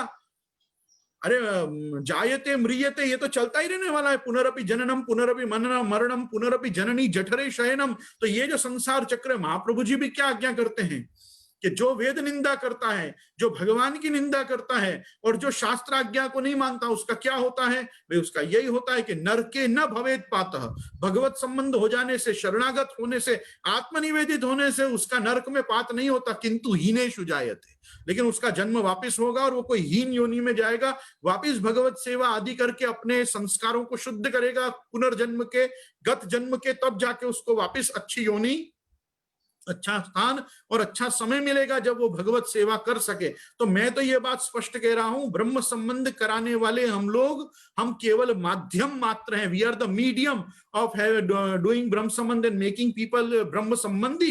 बाकी ब्रह्म संबंध जो हो रहा है वो महाप्रभु जी के कारण हो रहा है, ब्रह्म संबंध जो हो रहा है श्रीनाथ जी के कारण हो रहा है, ब्रह्म संबंध जो हो रहा है श्री यमुना जी के कारण हो रहा है। ब्रह्म संबंध जब होत जा जीव को तब ही इनकी भुजा बाम पर के, दौड़ कर सौर कर जाए पिए सो कहें, अति आनंद मन में जो हर के। तुम्हारा ब्रह्म संबंध होता है, प्रसन्न यमुना जी होते हैं। जीव का ब्रह्म संबंध इस लोक में, इस जगत में, मृत्यु लोक में होता है, और उत्सव गोलोक में श्री यमुना जी मनाते हैं कि आज एक और जीव का ब्रह्म संबंध हुआ। और आचार्य कैसे पूछ सकते हैं कि इसकी पात्रता और अधिकारिता देख के मैं ब्रह्म संबंध कराऊंगा?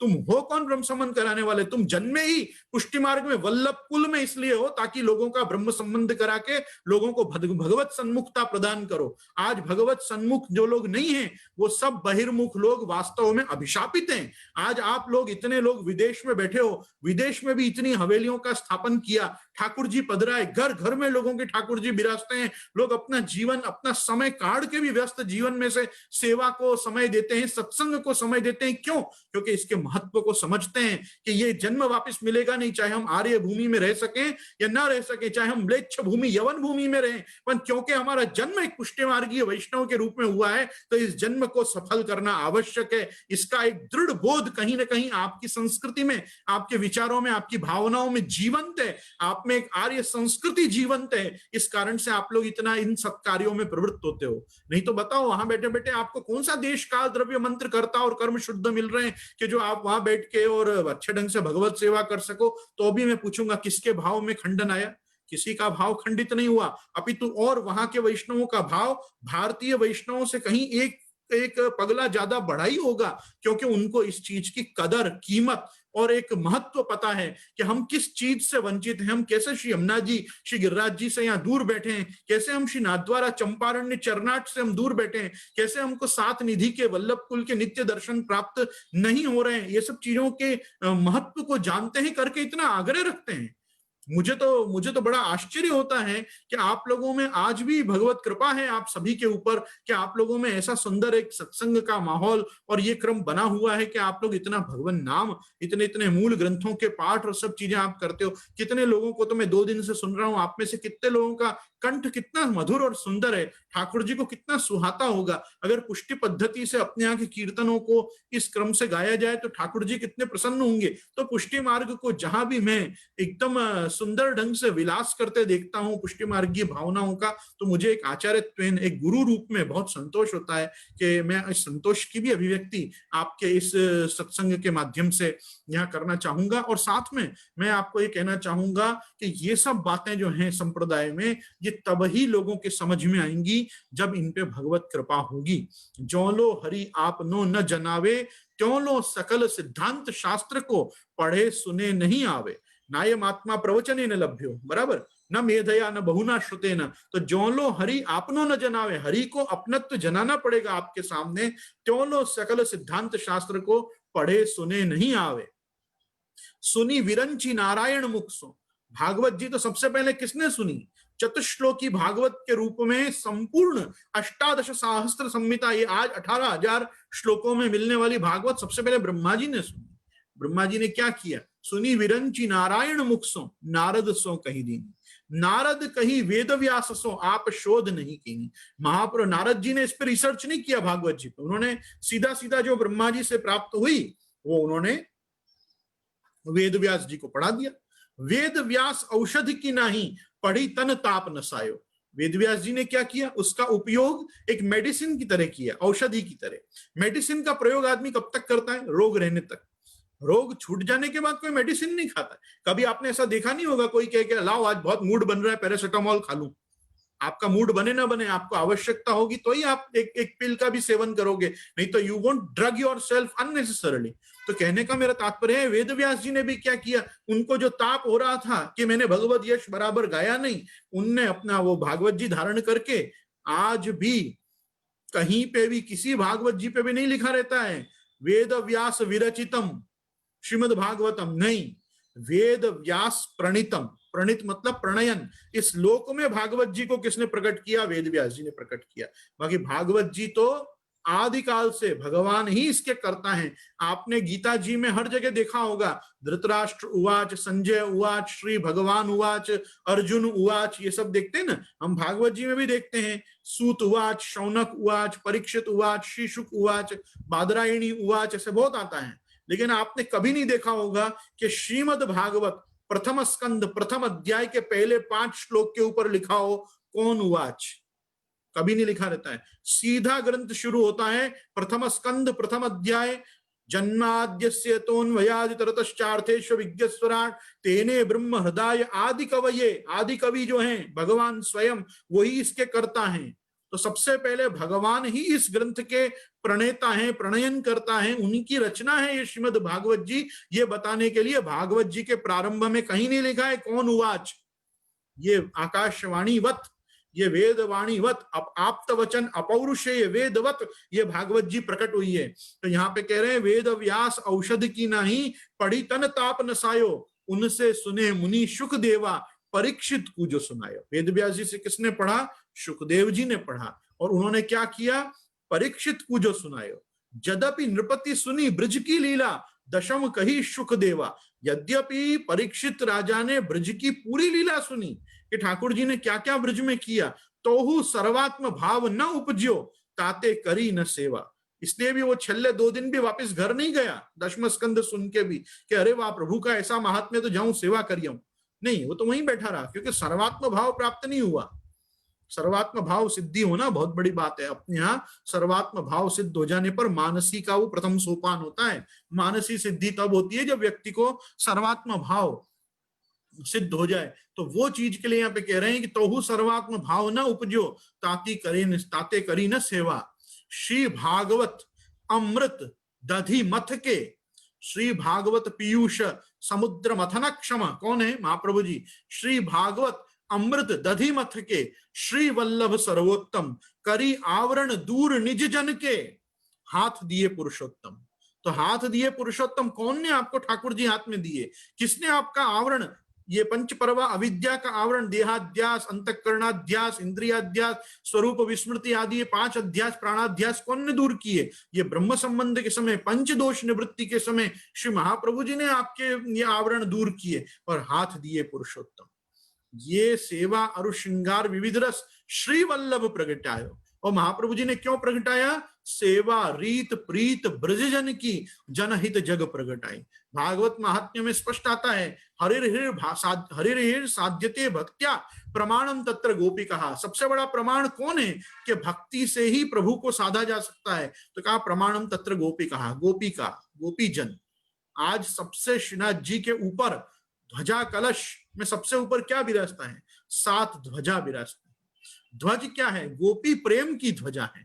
प्रेम की अगर कोई ध्वजा हो, सबसे ऊपर जिनका प्रेम विद्यमान हो, तो वो श्री गोपी जनों का। इसीलिए अपन देखो संप्रदाय मुद्रा प्रारंभ करते हैं तो भी संप्रदाय में क्या बोलते हैं? श्री कृष्णाय नमः, श्री गोपी जन वल्लभाय नमः। ये गोपी जनों के जो वल्लभ हैं, ये गोपीपति रति मार्ग है, और गोपीपति रति मार्ग में आने वाला भगवत प्रियाचार्य मार्गस्तत्वेन, जो भगवत प्रियाचार्य मतलब श्री वल्लभ, भगवान को जो वल्लभ है, भगवान को जो प्रिय है, ऐसे आचार्य के मार्ग में जो आ जाएगा उसकी कभी भी अधोगति नहीं होगी, उसका कभी इतना सा भी किया हुआ सेवा का क्रम उसको व्यर्थ नहीं जाएगा, पुण्यप्रद होगा ही। तो इसीलिए कहा राई की सी सेवा को फल मानत मेरु समान। राई जितनी भी कोई सेवा करे तो उसको प्रभु मेरु समान, महामेरु पर्वत जितनी सेवा मानते हैं। ऐसे करुणा वरुणालय प्रभु भगवान श्री गोवर्धन धर हैं। हम जिन विज्ञप्तियों की चर्चा करना चाहते हैं उन विज्ञप्तियों में श्री गुसाई जी स्पष्ट कहते हैं, ये मैं आज खास यहाँ पे इस इंटरनेट के डिजिटल पोर्टल सोशल मीडिया से मैं ये बात लोगों को कहना चाहूंगा, पुष्टि मार्ग में एक बहुत बड़ा ऐसा वर्ग है जो सेवा से डरता है। सेवा से क्या डरता है? माराथी अपराध न थी जाए, आपराथी कोई अपराध न थी जाए। आज भी जो धर्म भीरू समाज है वो अपराध भावना से ग्रसित है कि अगर मैं सेवा करूंगा, सेवा में अपने हाथ पवित्र करना शुरू करूंगा तो संभव है मुझसे कोई सेवा अपराध भी हो, तो वो सेवा अपराध से भय खा के सेवा नहीं करता। उनको श्री गुसाई जी विज्ञप्ति में ये बात बता रहे हैं, उनको गारंटी दे रहे हैं कि बलिष्ठः अपि मद दोषा, बलिष्ठः अपि मद दोषा त्वत्क्षमाग्रेति दुर्बलः, तत्क्षमाग्रेति दुर्बलः तस्य ईश्वर धर्मत्वात् दोषाणाम जीव धर्मतः। मेरे दोष बहुत बलवान है, मेरे पास अपराध करने की बहुत ताकत है, मेरे दोष बहुत बलवान है, पर हे प्रभु, हे श्री गोवर्धन नाथ जी, आपके क्षमा करने की, फॉरगेट एंड फॉरगिव करने की जो ताकत आप में है उसके सामने वो दुर्बल हैं। हम कितने भी पाप, कितने भी अपराध, कितने भी दोष करना चाहें, पर हम उतने दोष कर नहीं सकते जितनी बार प्रभु अपने जीव को क्षमा कर देते हैं। तो आप विज्ञप्ति में कह रहे हैं बलिष्ठः अपि मद दोषा त्वत्क्षमाग्रेति दुर्बलः तस्य ईश्वर धर्मत्वात् दोषाणाम जीव धर्मता।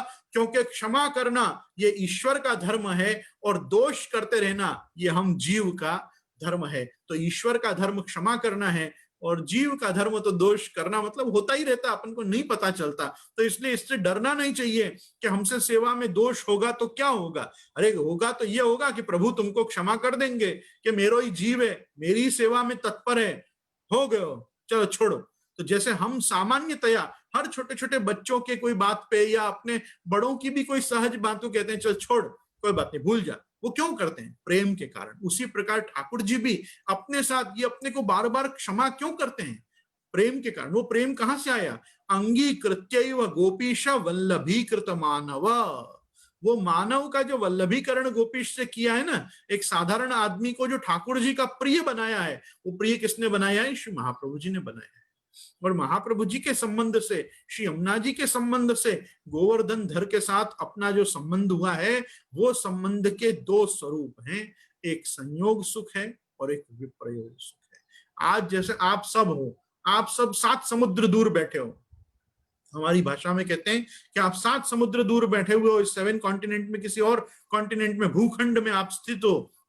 आपको भी इस समय आर्यावर्त का विप्रयोग है कि नहीं? आपको आर्यावर्त का वियोग है कि नहीं? कितनी भी बुरी परिस्थिति पॉलिटिकल लेवल पे या सोशल लेवल पे यहाँ के सोसाइटी की हो, फिर भी कहीं ना कहीं एक स्पंदन सहज होता है कि हम भारतीय हैं, हम सनातन धर्म के हैं, हम वेद मार्ग के अवलंबन करने वाले हैं, हम पुष्टि मार्गी हैं। मारो मूल तो त्या, मारो वतन तो त्या, मारो गांव तो त्या, मारो परिवार आखो त्या रहे छे, અમે અહીંયા આવી ગયા પણ એ લોકો તો ત્યાં રહે છે, અમારા બધા સગાવાળાઓ। ये जो एक फीलिंग है, ये एक जो स्पंदन है, ये जो एक आत्मीयता है ना, ये विप्रयोग से ही आती है।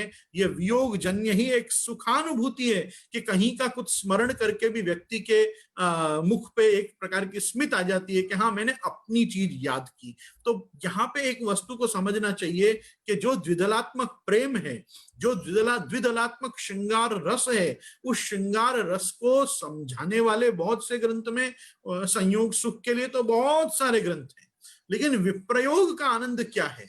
वियोग कैसे? श्री महाप्रभु जी ने जितने भी समय आप अवतार काल में भूमि पे विराजे, कैसे आपको प्रभु का वियोग रहा, प्रतिक्षण निकुंजस्थ लीला रस सुपूरित आप कैसे रहे, और कैसे आपने ये उपदेश किया कि विरहानुभवई का अर्थ सर्वत्यागोपदेशक।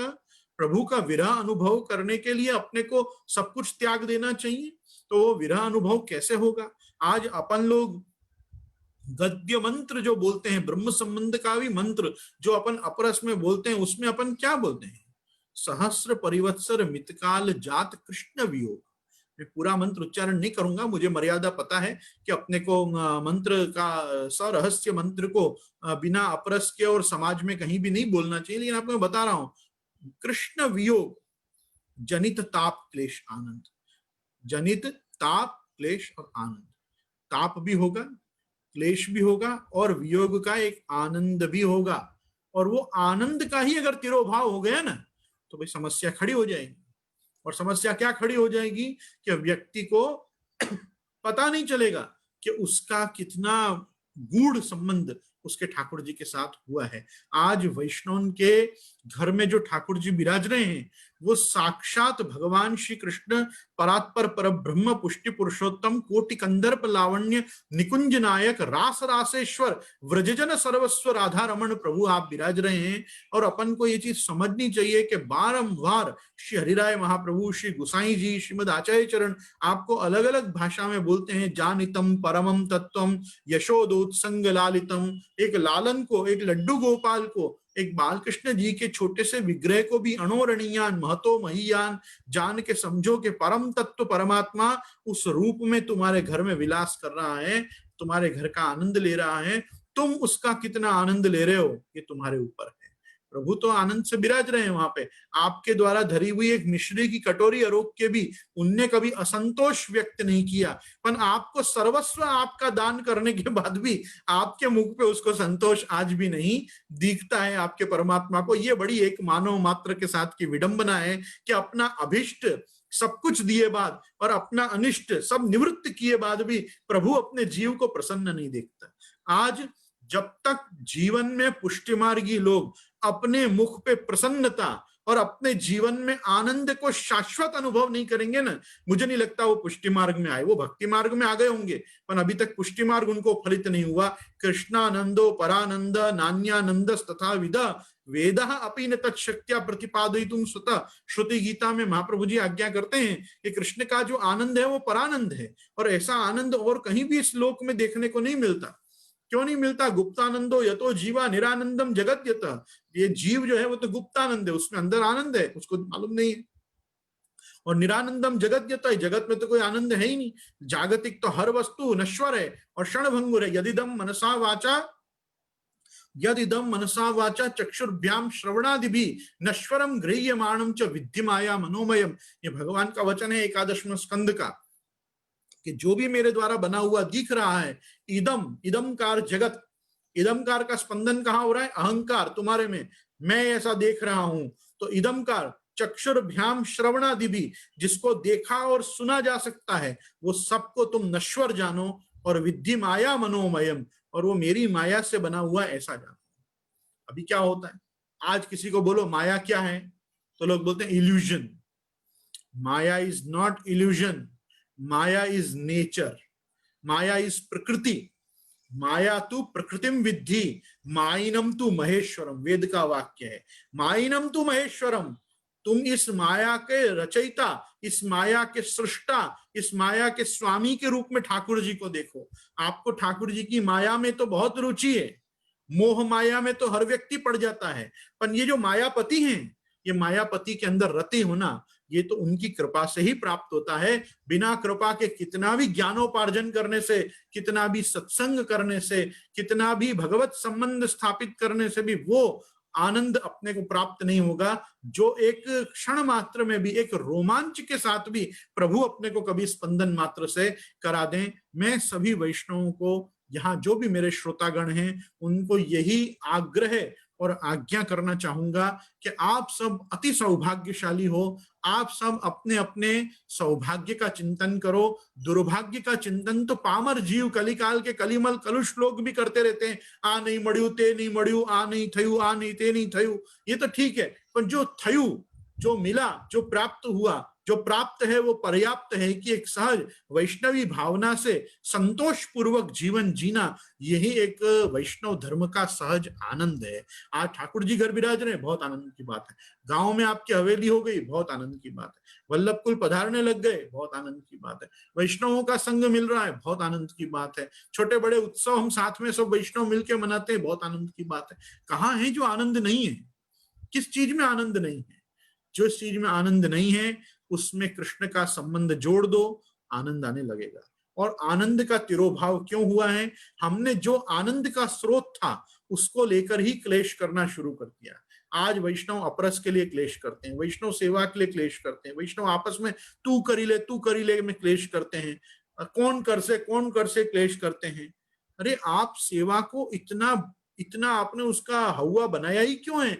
क्या आपको वो भारी पड़ने लगी है? आपको परिवार की सेवा तो भारी नहीं पड़ती, आपको समाज की सेवा तो भारी नहीं पड़ती, क्यों? आपने उसको सहजता से लिया है।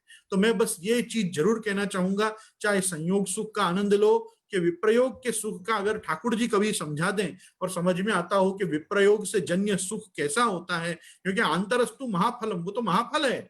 वो तो कारिका में सुबोधनी में श्री महाप्रभु जी रास पंचाध्यायी में लिख रहे हैं कि बाह्याभ्यंतर भेदेन आंतरस्तु महाफलम। अगर गोपी गीत ही नहीं हुआ होता, अगर गोपीजनों को अंतर ध्यान होने पर प्रभु के संयोग सुख का अभाव ही अनुभव नहीं हुआ होता, तो महाराज का सुख कैसे प्राप्त होता? आज भगवान जब मथुरा पधारे, जब ब्रज को छोड़ के जब आप मथुरा पधारे, इतना ही सब जन प्रेमी थे तो चले क्यों नहीं गए भगवान के पीछे मथुरा?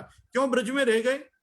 वो इसलिए रह गए क्योंकि वो तामस भक्त थे। तामस मतलब जड़, जड़ मतलब आपको उद्धार करना हो, आपको कृपा करनी हो तो ब्रज में पधारो। भाई उन्होंने तो एप्लीकेशन नहीं दिया था ना, भगवान सहज ही तो मथुरा से आप गोकुल पधारे थे जन्म के समय।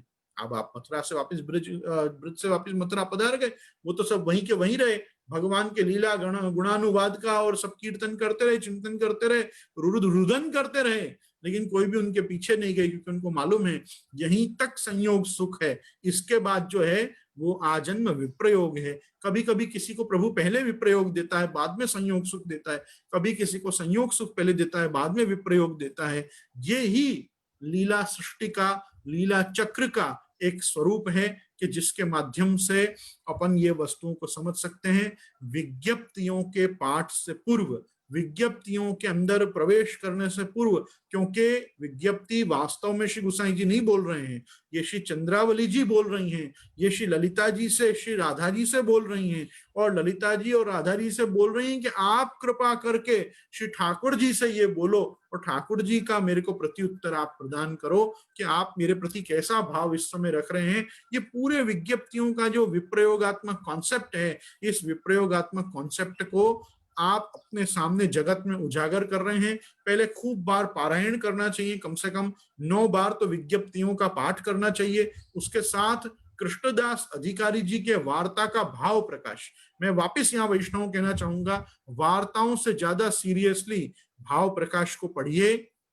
हरिराय जी, मैंने पूर्व के मेरे व्याख्यानों में ये बात बहुत बार समझाई है, आप सब मेरे नए श्रोता हो, मैं आपको भी ये बात संबोधन करना चाहूंगा। जैसे प्राचीन काल में त्रिकालदर्शी ऋषि मुनि होते थे, वो भूत भविष्य वर्तमान तीनों देखते थे, वैसे अपने आके त्रिकालदर्शी सबसे बड़े ज्योतिषाचार्य, जिनको पूर्व जन्म, उसके पहले के जन्म और लीला संबंध तीनों का ज्ञान है, और इस जन्म में उसने क्या किया उसका भी 2 पीढ़ी बाद होने के बाद भी सारा कहते हैं ना, पूरा उनके जीवन का, उनकी बायोग्राफी जिनको मालूम है, ऑटोबायोग्राफी से लेके बायोग्राफी तक की सारी जानकारी जिनके पास है, ऐसे हमारे भृगु ऋषि के जैसे ऋषि श्री हरिराय महाप्रभु हैं। ये हरिराय महाप्रभु न होते तो हमको 84 252 वैष्णव के निर्गुण स्वरूप, सात्विक राजस तामस स्वरूप कुछ पता नहीं चलता। ये जो भी रिसर्च है, ये जो भी इन्वेंशन है, ये रिसर्च एंड इन्वेंशन एंड इसको डॉक्ट्रिन के रूप में, एक थीसिस के रूप में उतार के हमको जो दिया है वो भाव प्रकाशकार हरिराय जी ने दिया है। शिक्षा सागर, दीनता सागर श्री हरिराय जी की ये उत्कृष्ट देन है पुष्टि संप्रदाय को, कि उन्होंने कृपा करके हमको भाव प्रकाश दिया। भाव मतलब मैंने कहा ना, रियलिटी, रियलिटी के ऊपर लाइट दी है उन्होंने, रियलिटी पे प्रकाश किया है कि this is the way it happened. तो कैसे हुआ, his story, history, his story, उसकी स्टोरी कैसी है, उसके अंदर की क्या रियलिटी है और उसके क्या रहस्य हैं, ये ही विज्ञप्तियों का मूल है। अगर आप कृष्णदास अधिकारी जी की वार्ता में और गोसाई जी को कैसे विप्रयोग हुआ और उसके पीछे की क्या क्या लीला संबंध रहे, इसको अगर आप एक्चुअल स्टडी करोगे तो मेरे वचनामृतों से ज्यादा आनंद आपको उसको बांचने में आएगा, क्योंकि वो 100% फैक्ट्स को सामने हरिराई जी ने अपने रखा है। मैं आज इसी के साथ अपने इस अल्प वक्तव्य को यहाँ पे संपूर्णता की ओर ले जाना चाहूंगा। मैं आप सभी से प्रार्थना करूंगा कि कोई प्रकार से किसी पदार्थ को मैं बताने में अगर चूक गया हूं तो वो वक्तुरेव हि तज्जाड्यम, यदि श्रोता न बुध्यते, यदि श्रोताओं को कुछ समझ में नहीं आया तो वो वक्ता की ही जड़ता मानी जाती है। तो मेरी जड़ बुद्धि को आप ऐसा ही जान के कि थोड़ी जंक लग चुकी है, मुझे आप क्षमा करेंगे। और अगर मैं किसी भाव को कोई प्रकार से मैंने ठेस पहुंचाई हो तो मैं श्री हरिराई जी का ही भाव वंशधर हूं, तो मैं उनसे आप सभी वैष्णव से क्षमा मांगता हूं। मेरा किसी को कोई कुछ कहना उद्देश्य नहीं होता, बस संप्रदाय में जो मूल भावनाएं हैं वो समाज के सामने रखना ये मेरे धर्म में आता है। तो ये मेरा नैसर्गिक कर्तव्य मैं आप सबके सामने यहाँ पे कर रहा हूँ, ये मेरा सहज धर्म है। इसी के साथ मैं आप सबसे आज्ञा लूंगा। गोवर्धन की रैये तरेटी, श्री गोवर्धन की रैये, नित्य प्रति मदन गोपाल लाल के, चरण कमल चितलैये तरेटी, श्री गोवर्धन की रैये। तन पुलकित ब्रज रज में लोटत, गोविंद कुंड में नैये, रसिक प्रीतम हित चित की बातें, श्री गिरधारी जी सो कहिए तरेटी, श्री गोवर्धन की रैये। श्री गोवर्धन नाथ की जय, श्याम सुंदर श्री यमुने महारानी की जय, श्री वल्लभाधीश की जय, श्री गुसाई जी परम दयाल की जय। आज के आनंद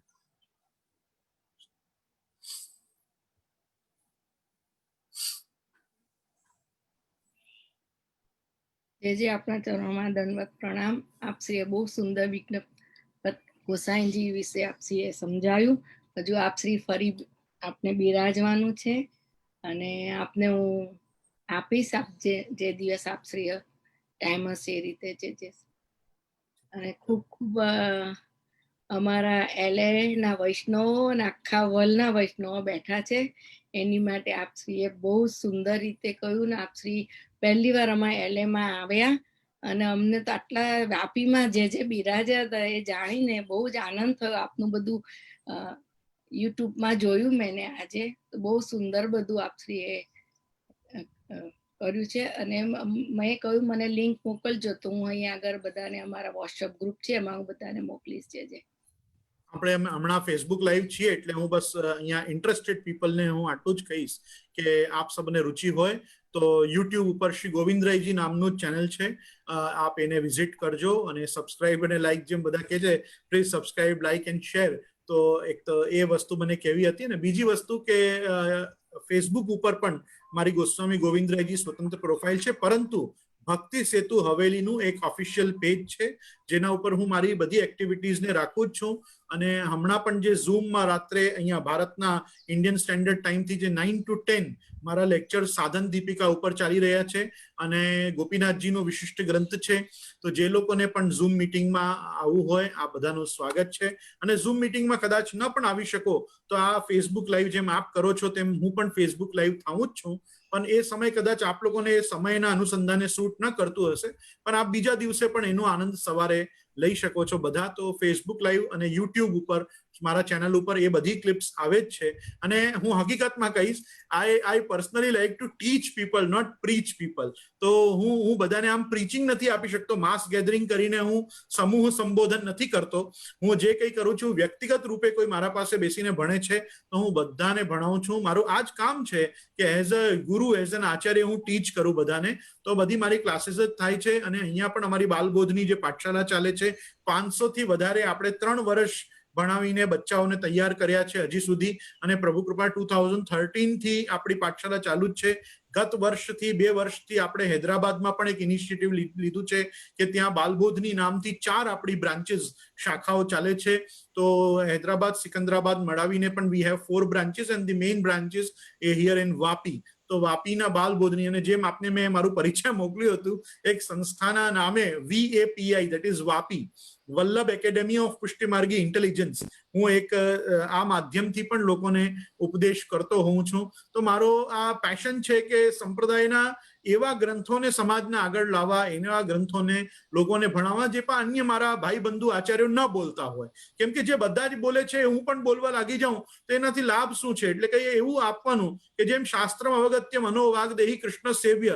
આજે કેવું થાય છે કે લોકો ગીતાજી એઝ એન એજ્યુકેશન લોકોને પુષ્ટિ માર્ગમાં નથી ભણાવતા. જેટલું પ્રચાર આપણે ત્યાં ભાગવતજીનું છે એટલું આપણા માર્ગમાં નથી. પણ તમે ઇસ્કોનને જુઓ, તમે ચિન્મય મિશનને જુઓ, તમે રામકૃષ્ણ મિશનને જુઓ, તમે બીજા કોઈ પણ સંપ્રદાય અથવા સંપ્રદાયની વિવિધ સંસ્થાઓને જુઓ, કેટલું આનંદથી લોકો ગીતાજી પહેલા ભણાવે છે. કેમ કે ગીતા આપણી સંસ્કૃતિ છે.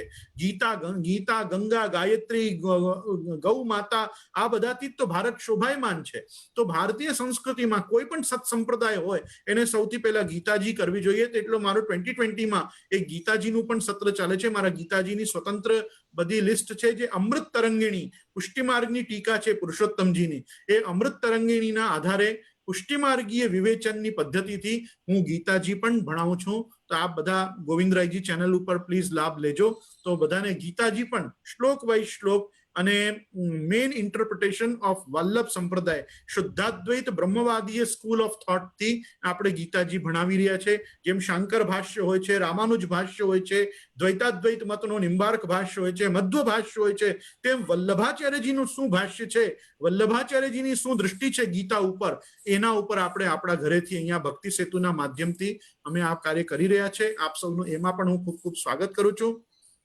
ફેસબુક લાઈવ હોવાના કારણે વૈશ્વિક સ્તર ઉપર જે અહીંયા વૈષ્ણવો એકત્રિત થયા છે, આપ બધાને પણ હું એટલું જ સંબોધન કરીશ કે बस एक જ वस्तु છે કે दया धर्म का मूल है और पाप मूल अज्ञान. अज्ञानता ही पाप का मूल है. अपन से जो भी कुछ अपराध हो जाते हैं जाने अनजाने, वो सब अपनी अज्ञानता से ही होते हैं. बस सा विद्या या विमुक्त है. विद्या वही है जो हमको मोक्ष दे. अपन सबको बस अपने तमसो मा ज्योतिर्गमया, असतो मा सद्गमया, मृत्योर्मा अमृतम गमया. ओम शांति शांति शांति ही. सर्वेत्र सुखिनः सन्तु, सर्वे सन्तु निरामया, सर्वे भद्राणि पश्यन्तु, मा कश्चित् दुःख भाग भवे.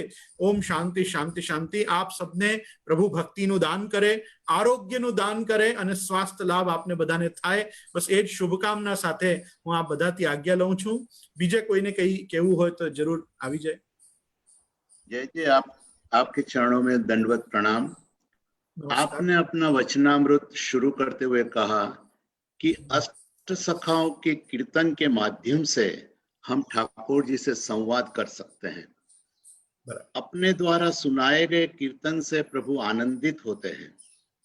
आपने आधुनिक युग के टेक्नोलॉजी की भी सराहना की और जिससे हम प्रभु की सेवा में ज्यादा शामिल हो सकते हैं ऐसा और भाव भी बढ़ा सकते हैं, सब आपने बताया. आपने बहुत अच्छी तरह से बहिर्मुखता और वियोग का अर्थ समझाया और महाप्रभु ने भी आज्ञा की है कि यदि हम ठाकुर जी से विमुख हो गए तो काल प्रवाह में बह जाएंगे. प्रभु की लीला जो है वो नित्य है. हमारे में वैष्णवत्व लाने की जरूरत है. नव विज्ञप्ति के बहुत अच्छी तरह से भूमिका बनाई आपने और विप्रयोग का सच्चा स्वरूप समझाया. पुष्टि मार्ग की कीर्तन प्रणाली शास्त्रीय संगीत है और कीर्तन को एक भक्ति का रूप दिया गया है. पुष्टि मार्ग में भाव का महत्व है, वस्तु का प्राधान्य नहीं है. भाव पुष्टि मार्ग का मूल तत्व है और भाव से उत्पन्न होती दीनता फलरूप बनती है. सामान्य जीव को प्रिय श्री महाप्रभु जी ने बनाया और आत्मीयता विप्रयोग से आती है. आपने बताया कि घर में ब्रजेश प्रभु को पधराना वो इनफ नहीं है, ब्रजेश का बन के रहना वो जरूरी है. और सिर्फ ज्ञान उपासन प्राप्त करने से प्रभु की कृपा नहीं होती. हर जो स्थिति में है कृष्ण का संबंध उससे जोड़ दो, आनंद अपने आप मिल जाएगा। आपका वचनामृत जीव को सुकून देने वाला था और पुष्टि भाव को बढ़ाने वाला था। पुनः एक बार आपके चरणों में सदैन्य दंडवत प्रणाम। श्री वल्लभाधीश की। आप सभी के हृदय में विराजमान 252-84 वैष्णवों को भी मेरे खूब खूब नमन। और आप सभी के भाव वंशधर, आप जिन 252-84 वैष्णवों के हो, बस उनके जैसा ही भाव आप सबका बने, ऐसी मेरे गोवर्धन धर और श्रीमद आचार्य चरण के चरणारविंद में प्रार्थना। जय जय भार्गवनाथ दंडवत प्रणाम। On behalf of Sriji Mandir Trustee and Sriji Mandir Management Board, I really appreciate for you coming to our Zoom satsang. And it was a very flawless and very interesting topic. I was listening very carefully. I would like you to invite you again one more time. And Smita Ben જ્યારે પણ આપણને request કરે તો જરૂરથી અમને ફરીથી લાભ આપશો. We would like to have a more detailed analysis. Seems like we're gonna be get a lot of knowledge from you. So we will appreciate you come back again on our Zoom satsang. धन्यवाद again. जरूर जरूर, हाँ, मेरा यही कार्य है, जब कहेंगे जरूर आऊंगा। जी जी, स्मिता आपके Ben will contact you and आपके रेखा बेन चरणों want to say में few words. कोटि कोटि दंडवत प्रणाम। खूब खूब खूब जानने का मिला, बहुत ही बस बस आप नहीं, आप इतनी सराहना न करें, ये हमारा सहज कार्य है, ये हम सब आचार्यों को मिलके करना ही चाहिए। और जितना पुष्टि मार्गीय वैष्णव सृष्टि अपने ग्रंथों से लाभान्वित हो, उतना ही, देखो मैं आपको एक बात बताऊं, मैं एक लास्ट लाइन बोल के मैं मेरे पूरे फिलॉसफी को बोलना चाहूंगा। The fruits of Pushti Marg are Haveli and the roots of Pushti Marg are the homes of वैष्णव। तो जो पुष्टि मार्गीय रूट्स है ना, वो आपके घरों में है, जिसका फ्रूट हवेली है। तो हवेली के फ्रूट को बनाए रखना है तो वैष्णवों को अपने घर की रूट्स का सिंचन करना चाहिए, संस्कारों से, विचारों से, प्रैक्टिस से। तो बस इतना ही है कि मैं लोग समझते हैं कि अच्छी अच्छी हवेलियां बन जाएंगी तो बहुत आनंद आ जाएगा। नहीं, हवेलियां तब बनेंगी जब हवेलियों की महत्ता को लोग अपने घर में धर्म को प्रैक्टिस करके, धर्म को जी के उसकी आवश्यकता को समझेंगे। तो the fruits of Pushti Marg are Haveli, but the roots of Pushti Marg are again in the homes of our Pushti मार्गीय वैष्णव कम्युनिटी।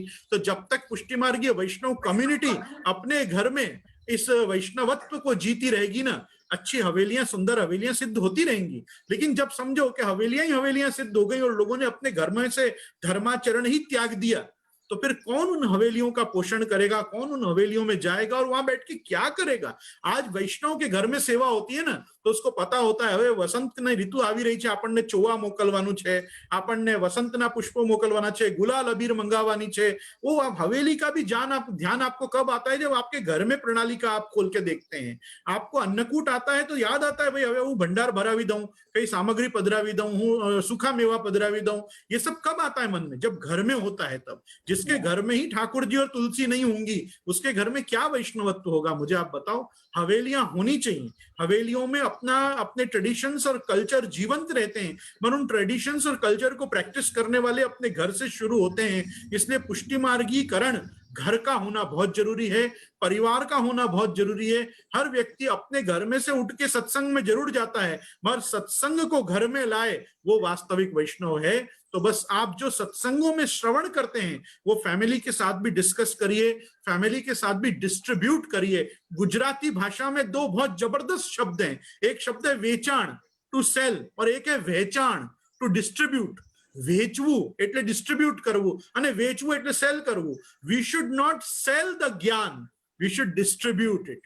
तो अपने को यही करना है कि ज्ञान को बेचना नहीं है, ज्ञान को बांटना है, और जिसको लेना होगा वो सहज लेगा। जैसे अभी इन्होंने कहा, भास्कर भाई ने बहुत अच्छी बात कही कि मैंने जो चीज कही वो क्या कही, मैंने ये नहीं कही कि ज्ञान से प्रभु प्राप्त होंगे। प्रभु प्राप्त होंगे ना तो ज्ञान हो जाएगा, प्रभु प्राप्त होंगे ना, प्रभु का स्पंदन हृदय में होगा तो प्रभु उन सब चीजों का ज्ञान करा देंगे। आपके दादा दादी, डोकरा डोकरी, डोसी माँ लोगों को पुष्टि मार्ग कितना आता था? क्या वो पढ़े लिखे थे? क्या वो कोई पढ़े लिखे नहीं थे, मोस्ट अनएजुकेटेड इलिटरेट पीपल थे, बट वो इतने ज्यादा सिविलाइज्ड थे, ऑर्गेनाइज्ड थे। उनको पता था what are the do's and don'ts of Vaishnav, कि इतना आज आप कंफ्यूजन में जी रहे हो वो कंफ्यूज नहीं थे। they used to live happily. तो आज अपने कंफ्यूजन हटाना है और सॉल्यूशन लाना है, बस ये कंफ्यूजन को हटा के सॉल्यूशन लाना, बस यही संप्रदाय का काम है. To solve the problems of life is the actual motive of religion. बस मैं तो यही कहूंगा, आप सब आनंद करें. श्री गोवर्धन नाथ की जय. नमस्कार. पुष्पबेन अनम्यूट कर दो. प्रणाम. आप सुंदर बात करी, आनंद आयो. Open the line to everybody, please, Gopashbhai. I think જે પધારી ગયા છે. એમને ટાઈમ ના હોય ને ત્યારે. વૈષ્ણવો જે પધારી ગયા છે, અને I think it's time to say જય શ્રી કૃષ્ણ. જય શ્રી કૃષ્ણ. જય શ્રી કૃષ્ણ. સર્વ વૈષ્ણવને જય શ્રી કૃષ્ણ. વૈષ્ણવને જય શ્રી કૃષ્ણ. જાણવા મળ્યું. જય શ્રી કૃષ્ણ. જય શ્રી કૃષ્ણ. જય શ્રી કૃષ્ણ. સત્સંગે જય શ્રી કૃષ્ણ. બધા વૈષ્ણવને જય શ્રી કૃષ્ણ. રેખાબેન જય શ્રી કૃષ્ણ. જય શ્રી કૃષ્ણ. જય શ્રી કૃષ્ણ. સર્વ વૈષ્ણવને ખૂબ ખૂબ ભગવત સ્મરણ. જય શ્રી કૃષ્ણ. ભગવત સ્મરણ બેન. જય શ્રી કૃષ્ણ. જય શ્રી કૃષ્ણ. મુન્ની બહુ સરસ, બહુ સરસ. આઈ મીન એટલું બધું સરસ. Thank you. વૈષ્ણવને સોરી ના દાદા. સ્મિતાબેન, ખાસ રિક્વેસ્ટ છે. He was very flawless. His thought process was very clear, very flawless. So ફરી એમને બોલાવજો.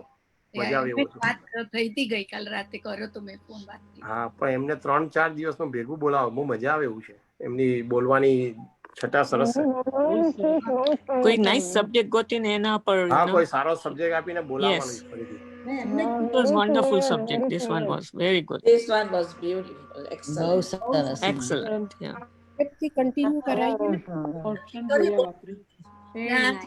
એમની વાણી બહુ સરસ છે ને, એકદમ સમજવાની, એકદમ ક્લિયર, કઈ પણ નહીં, મજા આવે છે. બહુ યંગ છે, બહુ જ યંગ. બહુ યંગ છે. બહુ young. Yeah, he looks young. He is young. He is young. એમના થોટ્સ બહુ clear cut. He has a very clear thoughts and he know exactly what he wants to say. Exactly. That's right. વૈષ્ણવને જય શ્રી કૃષ્ણ. જય શ્રી કૃષ્ણ. જય શ્રી કૃષ્ણ બધાને. સર્વને જય શ્રી કૃષ્ણ. ભાર્ગવભાઈ. શ્રી કૃષ્ણ. આ રવિવારે મંદિરમાંથી દર્શન થશે. બધા જ 5 વાગે જોડાઈ જજો. ખૂબ જ સુંદર ગુલાબી ઘટા ને વ્રજકમલના દર્શન થવાના છે આપણા શિવજી મંદિરમાંથી.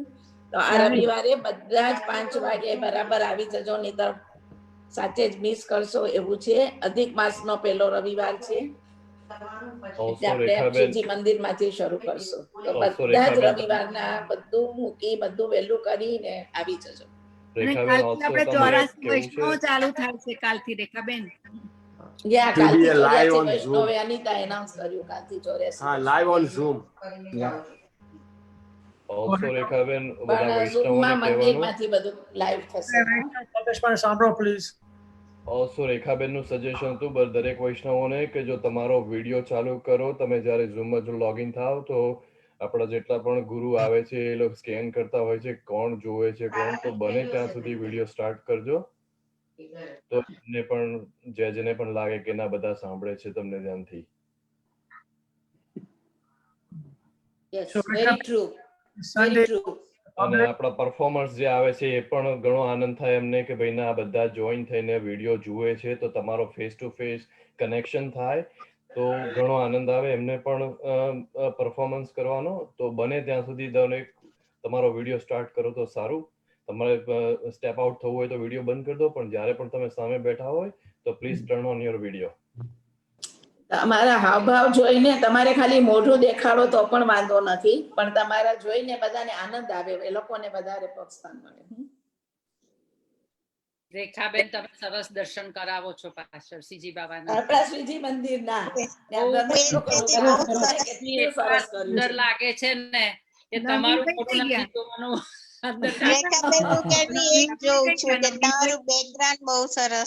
પીઠિકા કેટલી સરસ કરી છે. દર્શન સુંદર કરાવો છો.